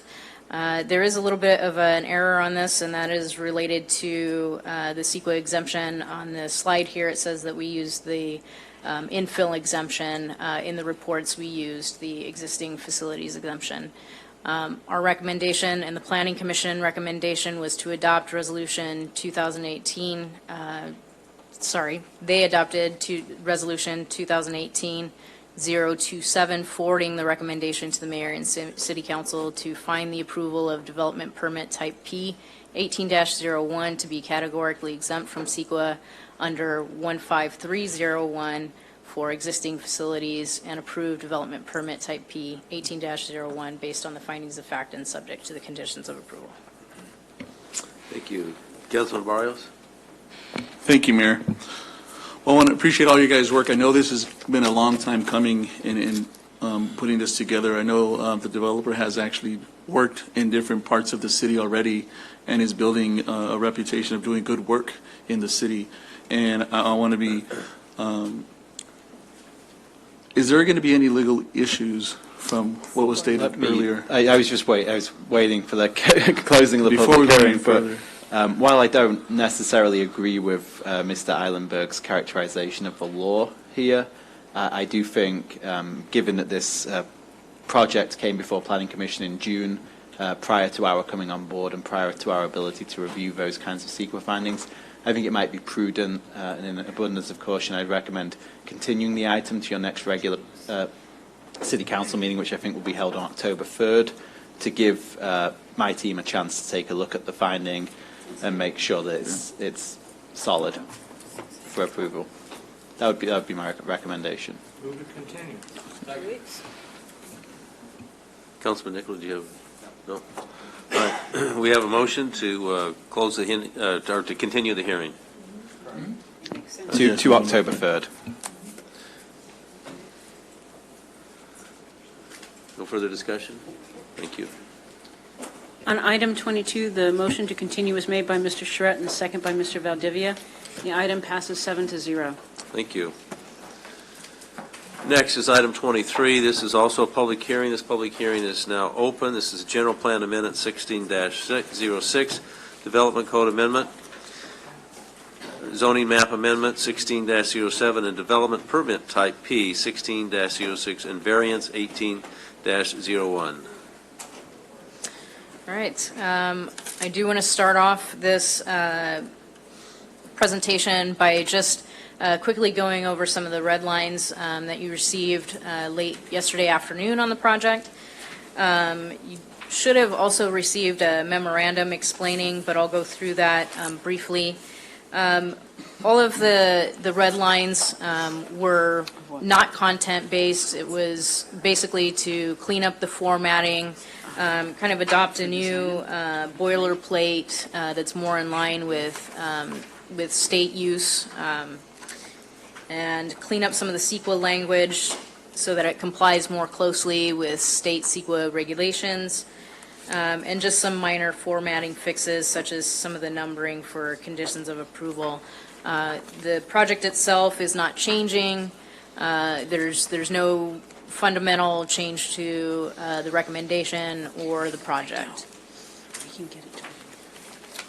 Okay, so moving on, the project proposes to amend the general plan land use of 4 of the 5 parcels from commercial to residential, change the zoning map of 4 of the 5 parcels from commercial CG1 to residential medium high, develop 84 units with a clubhouse and pool, and there is also a variance for reduction in the number of parking spaces and also the reduction of, the extension of the distance from parking spaces to the residence. The property is located at the northeast corner of Waterman Avenue and Weir Road within the commercial general CG1 and residential medium high RMH zones. You can see the project location. So one of the parcels is already the proper zoning and general land use designation, and this will just kind of clean up the whole site so that the whole site is in compliance.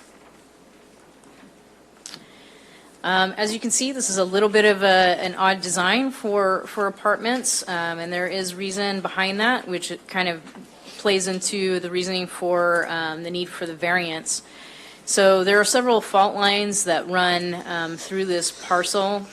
The original design had the buildings spread out more, parking was sprinkled throughout, and everything was able to meet all of our standards. Well, our general plan and development code don't allow the building of structures for habitable space to be built within 50 feet of any of these fault lines. So everything kind of had to be shoved to one side of the property. That being the case, we also have, we could have fit probably some parking in between the buildings, but we needed to maintain that area for fire department access because of the way that the buildings are laid out, and because they're 3 stories. They need to be able to get all the way in so that they can get their ladders up to the top floors if need be. So with that being said, we couldn't quite meet the parking. When we took this to the Planning Commission, they asked that we at least assign parking spaces. So we conditioned them to assign 1 parking space per bedroom. There's 60 single bedroom apartments and 24 double bedroom apartments. So that equals 108 bedrooms. We assigned 108 parking spaces. That will leave 20 unassigned spaces. Normally, a development of this size would require 155 spaces, but again, because of the design issues that we had, we weren't quite able to meet that. In addition, to help alleviate some of those issues, the applicant is working with Omnitrans to place a new enclosure, bus enclosure, somewhere on the north end of, let's see if you want to see that, somewhere right in this area here. Do we have the design on that yet? We don't have the design on that yet, and that's really Omnitrans is going to be the one that actually constructs it. What the project applicant is going to do is prepare a pad that's ADA compliant for them to actually place the structure there with the trash receptacle. It's going to be a fully covered. There's currently just a bench that's located at the C2 convenience store just north of there. So they want a fully improved enclosure for their services. And that will... Council Valdivia. Sorry, yeah. Is there an opportunity to also do a carve out into the curb so that the Omnitrans bus is in the inlay of the walk path, still not disturbing a sidewalk, but so that it doesn't disturb the northbound traffic? I'm glad you asked that question, and the answer in this case really is no. There is a V-ditch that runs the length of the property parallel there. to the so there's no room for it. Yes, exactly. Can it be a modified inlay? Is there some? That, at this point, I don't know. We've already made the agreement with Omnitrans, as far as I'm aware. And I think that they really wanted a fully improved area. So I don't know if there's opportunity to be more flexible on that design. But Well, that it would, is- hold on, that would be my request. Terry, can you maybe work with staff on that to see if we can have a modified carve-in into that? I mean, we're the final authority here. Yep. And so I'd like, if there's no objection, I'd like for there to be some modified inlay. I understand the V-channel inlay, and I understand the problem there, but my concern is that's going to be, Loma Linda University this is a great plan. I'm going to support it tonight. I think it's a great, there's just a few little things that were concerning to me. And one of them is the Omnitrans bus stop. And so that if it's in the street still, it doesn't really help us with traffic. That's my only concern, especially since this is going to be a magnet opportunity for Loma Linda nursing and professionals there. And if in fact we're going to track some of that, let's do it right so that we have a modified. I understand we can't maybe go all the way in because of that V ditch, but if it's possible, Terry, can you maybe work with staff on that to see how we can negotiate with Omnitrans and see what we can do about it? Yeah, it should be We can included make in the that- motion to work on that design. Then I'll make that motion and I'll move for approval on that. Second. Any other questions? I didn't mean to interrupt No, your no. presentation. That's okay. Were you That's complete? Can we take a brief recess just before we take a vote on this? I just want to have a conversation with staff about this and how easy it is, and also have a conversation about what Planning Commission discussed at their meeting. I just want to make sure this was something that was considered by Planning Commission, and so it doesn't have to go back there. But I just want to, actually, Jeff, sorry to call you up, but maybe we don't Before need you a do that, recess. I have a question regarding the traffic. I think it was, Yes. because of the reduction of the parking, what's the potential for the street congestion and parking on the street that might be impacted by not having the 155 parking spots? There may be some street parking. I don't know which, are you asking about traffic or So parking? on Weir Road, is there going to be some additional? There will be probably some street parking on Weir Road. But again, I think the project applicant has stated that they would, vet their potential residents and let them know ahead of time that there will only be assigned parking for one parking space per bedroom. So at that point, somebody can decide whether that works for them or it doesn't. And for 84 units in a city that has, 200 plus people, I'm sure that we can find people that works for. So. Ms. Bloom, do you want to take a 5-minute recess and Sure. allow you and city attorney to discuss this? Councilman Valdivia. Sir, you bring up a very valid point, and I want to just reassure, I think it's you have some good insight here on the off-street parking that Mr. Furness has brought to our attention. Mr. Furness has written a objection here, but remember that Mr. Furness's property is on Commercial Road, Yes. almost 200 feet away from the project area, and that it wouldn't affect his development anyhow. Right. And if there were the overspill effect, then couldn't we pass a municipal code? I mean, we've done it before regarding permitted parking for residents, and some have a control mitigated effort there with permit parking to address Yes. some of and alleviate and make sure that residents are parking there and not just some Yes. spillover. Could that satiate some of the apprehension yes, here? that could be done if that becomes a problem. I know that that's been done near Valley College. Right. Because parking Right. is an issue there. So maybe The just access to, is there access from Waterman onto where, or is it coming from the other? All of the access into the parking area will be from Weir. The only access from Waterman is fire department access only, emergency access only. Okay, thank you. Any other questions? All right, we'll take a 5-minute break.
To avoid bays for their buses to turn into, and they prefer them to stop at the curb. And the reason they do that is a safety concern that the bus then has to merge back into traffic.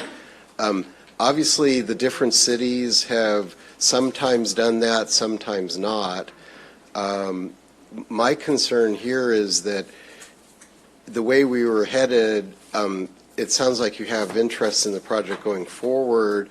We don't want to create a situation where if we can't possibly get Omnitrans to cooperate on that, or there's other traffic-related reasons, they typically like to stop their buses on the other side of the intersection so that they don't interfere with the right turns and whatnot. So I could see us really having some difficulties getting that outcome. And I guess my concern is you probably wouldn't want to necessarily hold up the project if that can't be worked out quite that way.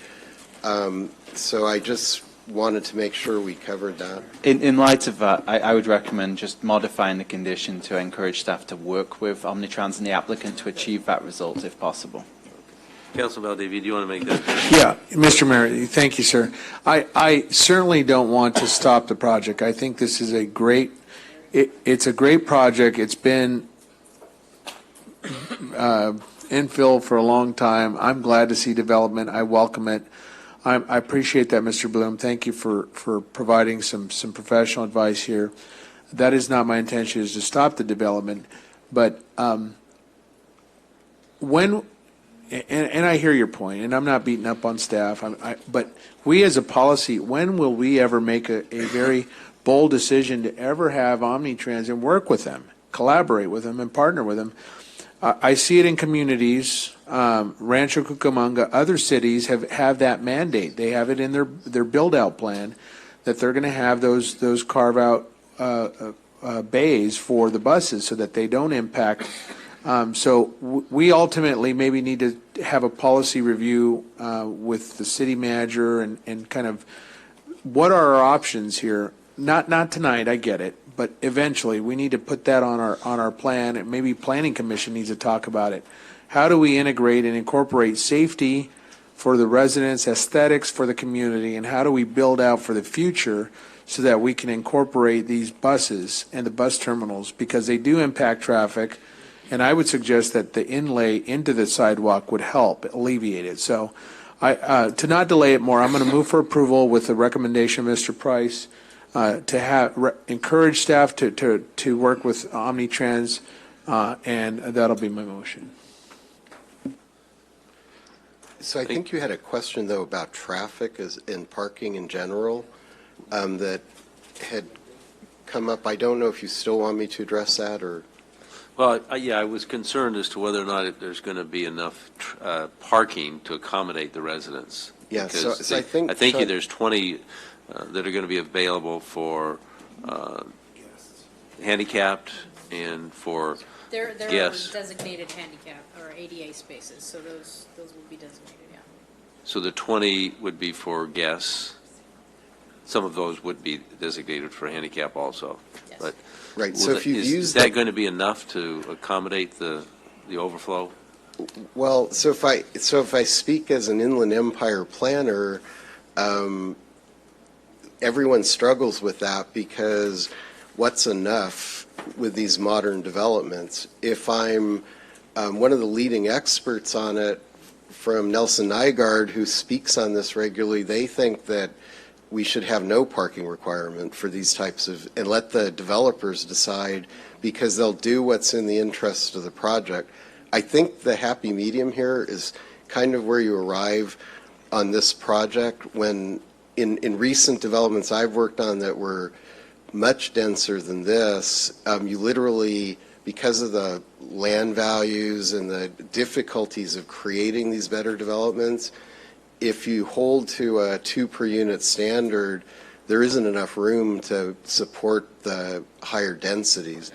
Here, I think what Chantal left out was getting to, was that you are, and we're not wanting to hold you up on this, what is important is your general plan takes a look at proximity to the transit opportunities, and we're close enough that you can reasonably expect a person that is working at the hospitals in Loma Linda or coming to downtown to one of the government buildings or whatnot to be in a walking distance to the transit stops. And that, in the state law, is starting to be increasingly promoted and actually starting to take away some of the city's ability to require the additional parking. So I don't know that it's perfect or a perfect answer, but I think that this is likely to work. And if it wasn't going to work, I don't know why we spent all that money doing a bus rapid transit system and all with the idea that we were going to build housing close to it.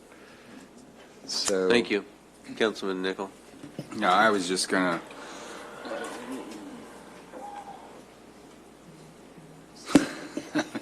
to say the same thing. I think, we're getting to a point in terms of the urbanization of our city that we need to start being a bit more considerate of how we need to design our city in such a way that it's more conducive to those types of alternatives. And I agree. I think we have a housing crisis right now. I think, what we've done historically in the Inland Empire is part of our history now, and I think going forward we have to be more cognizant that we need to be willing to adjust and to adapt to the fact that we need to increase some density. We need to, and I know some of us are afraid of it because it's different and it creates a new dynamic for us. But we need housing. We need to make sure that we get more units, that people are able to find a place to live and live affordably.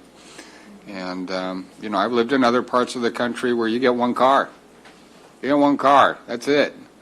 Not two cars or maybe three cars and parking on the street. In fact, some places I've lived, you can't even park on the street. You'll get towed. It's, I think it's, I'm okay with this. I think it's time to start moving forward, and I appreciate the time and effort you put into this. It looks like it's a great project. I know the area. It's time to just start building it out, and let's move forward. So you got my vote. So I would echo a little bit of that and challenge the council. I attended the League of California Cities this last week, and I took the Metrolink to downtown Los Angeles and then took the red line to the blue line, and I walked. So I appreciate your counsel, and I put it to practice. So I paid for valet parking.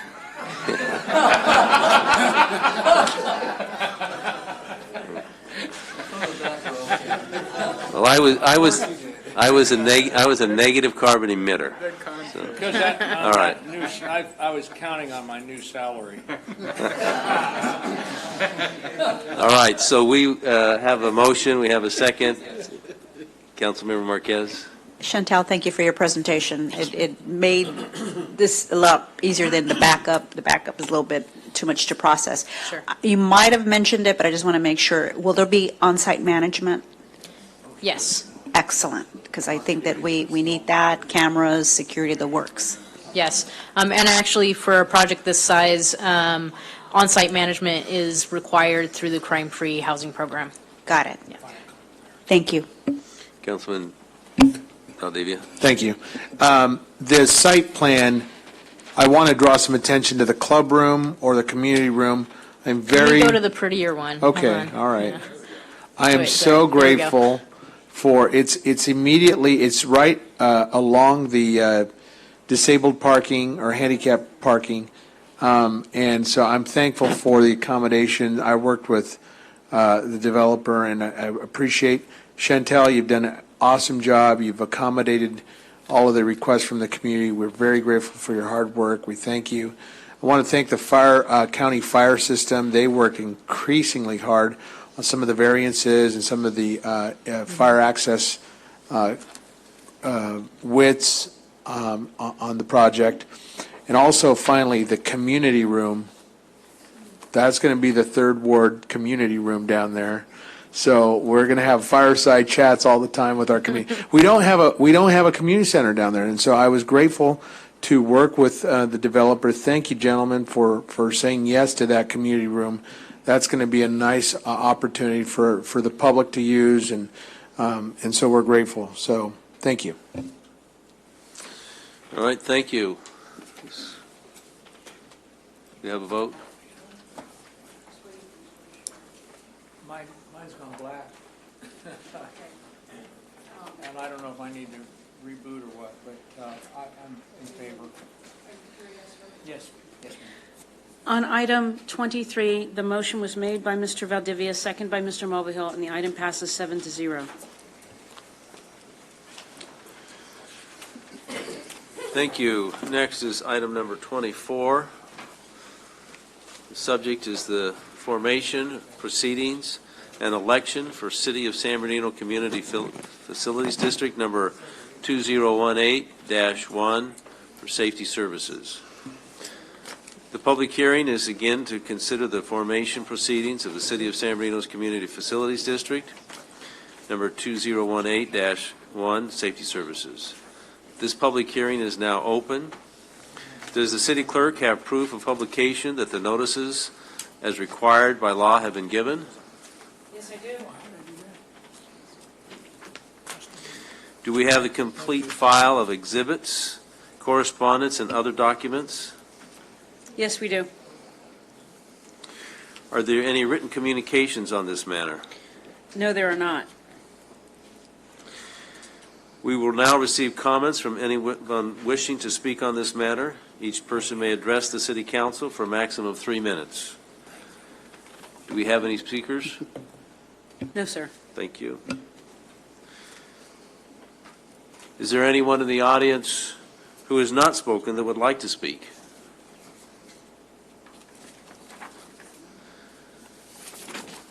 Does city staff like to make any further comments? Move for approval. Second. Wait, guys. Yeah. We have to follow this to the T, okay? Do any members of the council have any questions of staff or wish to make any comments before I close the public hearing?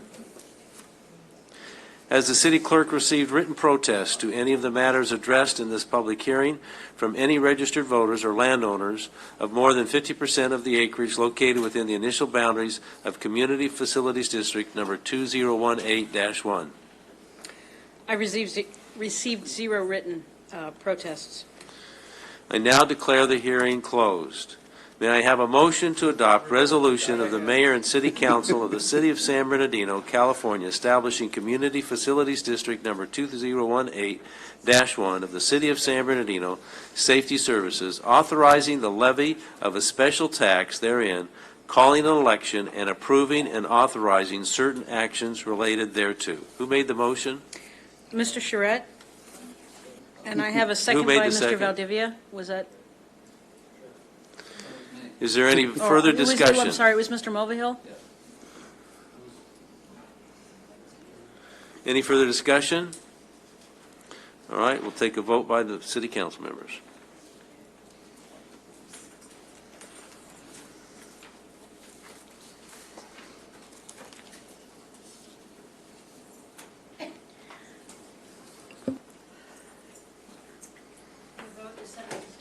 The vote is 7-0.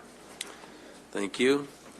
The resolution that we have just adopted calls for an election within the CFD number 2018-1 to 1, authorize the levy of a special tax in accordance with the rate and method of apportionment, and 2, establishes an appropriations limit for CFD number 2018-1, which is to be held at this time by the city clerk. City clerk? Yes.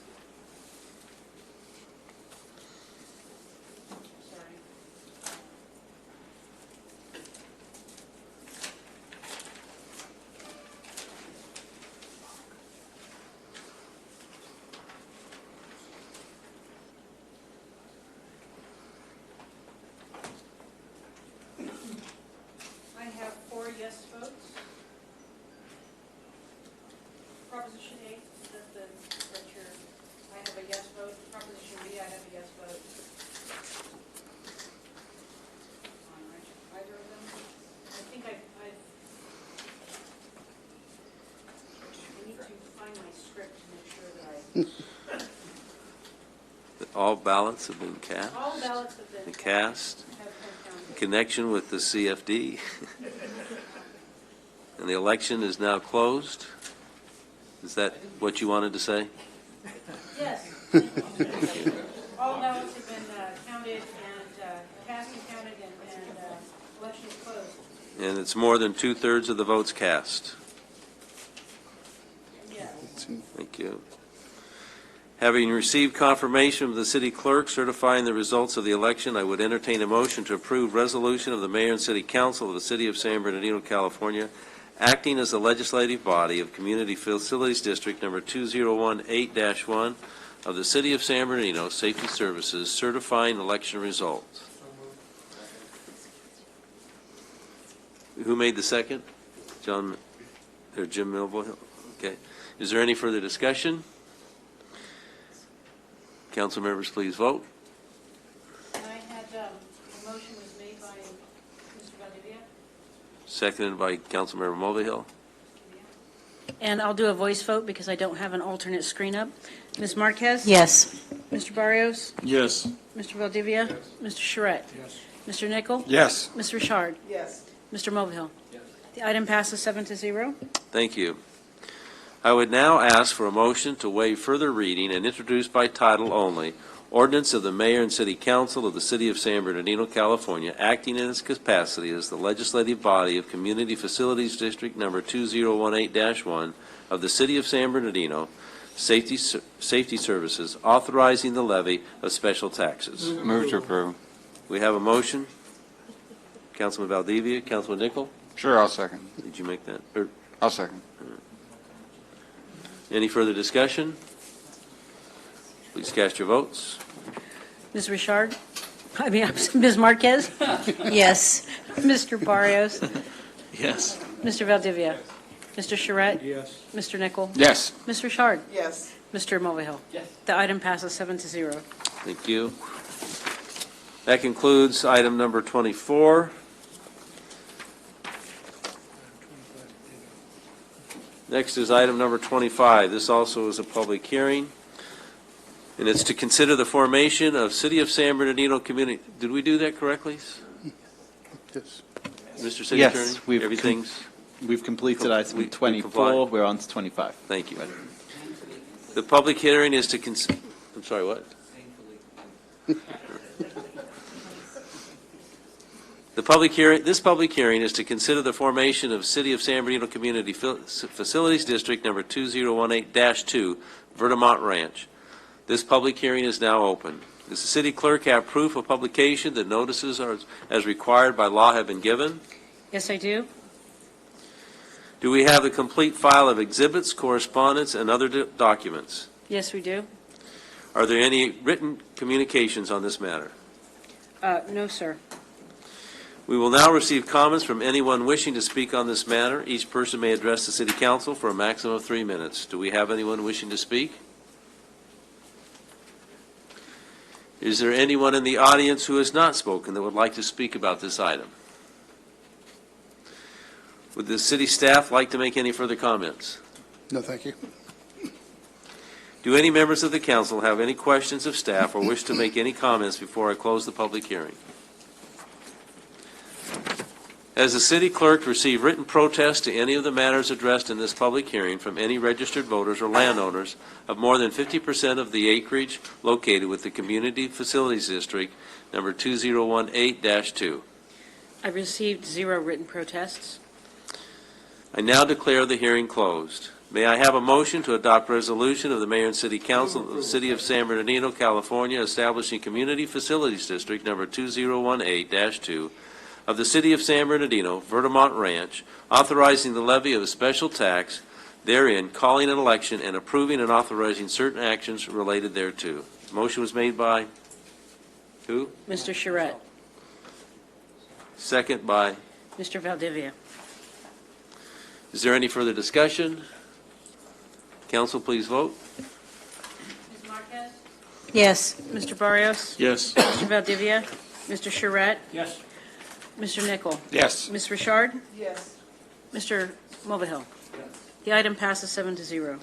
Thank you. May I have a motion to adopt resolution of the Mayor and City Council of the City of San Bernardino, California, acting as the legislative body of Community Facilities District Number 2018-2 of the City of San Bernardino, Vermont Ranch, determining the necessity to incur bonded indebtedness in an amount not to exceed $5 million within Community Facilities District Number 2018-2 of the City of San Bernardino, Vermont Ranch, and calling an election therein. We have a motion? Is there any further discussion? Seeing none, council please vote. The motion was made by Mr. Charette, the second by Mr. Valdivia. Ms. Marquez? Yes. Mr. Barrios? Yes. Mr. Valdivia? Mr. Charette? Yes. Mr. Nichol? Yes. Ms. Richard? Yes. Mr. Mulvihill? Yes. The item passes 7-0. The resolutions that we have just adopted call for an election with the CFD District Number 2018-2 to 1, authorize the levy of the special tax in accordance with the rate and method of apportionment. Number 2, authorize the issuance of bonded indebtedness for CFD Number 2018-2 in the maximum principal amount of $5 million. And 3, establish an appropriations limit for CFD Number 2018-2, which is to be held at this time by the city clerk. City clerk? All ballots have been cast in connection with the election for CFD number 2018-2, and the election is now closed. The ballot propositions have been approved by more than 2/3 of the votes cast in the election for CFD number 2018-2. Thank you. Having received confirmation from the city clerk certifying the results of the election, I would entertain a motion to approve resolution of the Mayor and City Council of the City of San Bernardino, California, acting as the legislative body of Community Facilities District Number 2018-2 of the City of San Bernardino, the Vermont Ranch, certifying election results. We have a motion? Second. Who made the motion? Mr. Henry. John. All right. Thank you. Any further discussion? Seeing none, council please vote. Ms. Marquez? Yes. Mr. Barrios? Yes. Mr. Valdivia?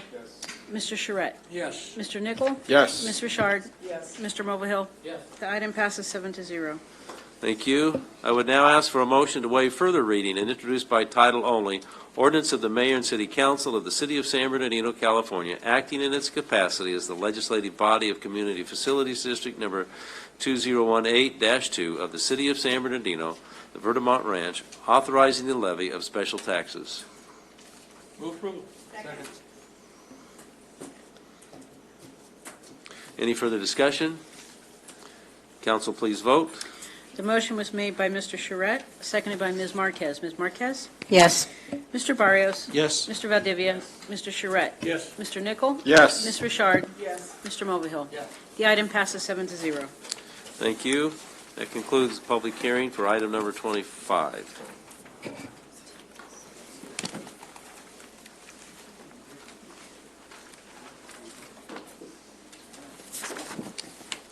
Thank the developer for your attendance this evening. Sorry for the delay, and happy to have the project moving forward. Thank you. At this time, I would like to recommend that we close this meeting in memory of Jose E. Barrios, Councilmember Barrios' father that passed away recently, and no objection, we will adjourn this meeting in memory of Councilmember Barrios' father, Jose Barrios. All right, thank you. This meeting is now adjourned.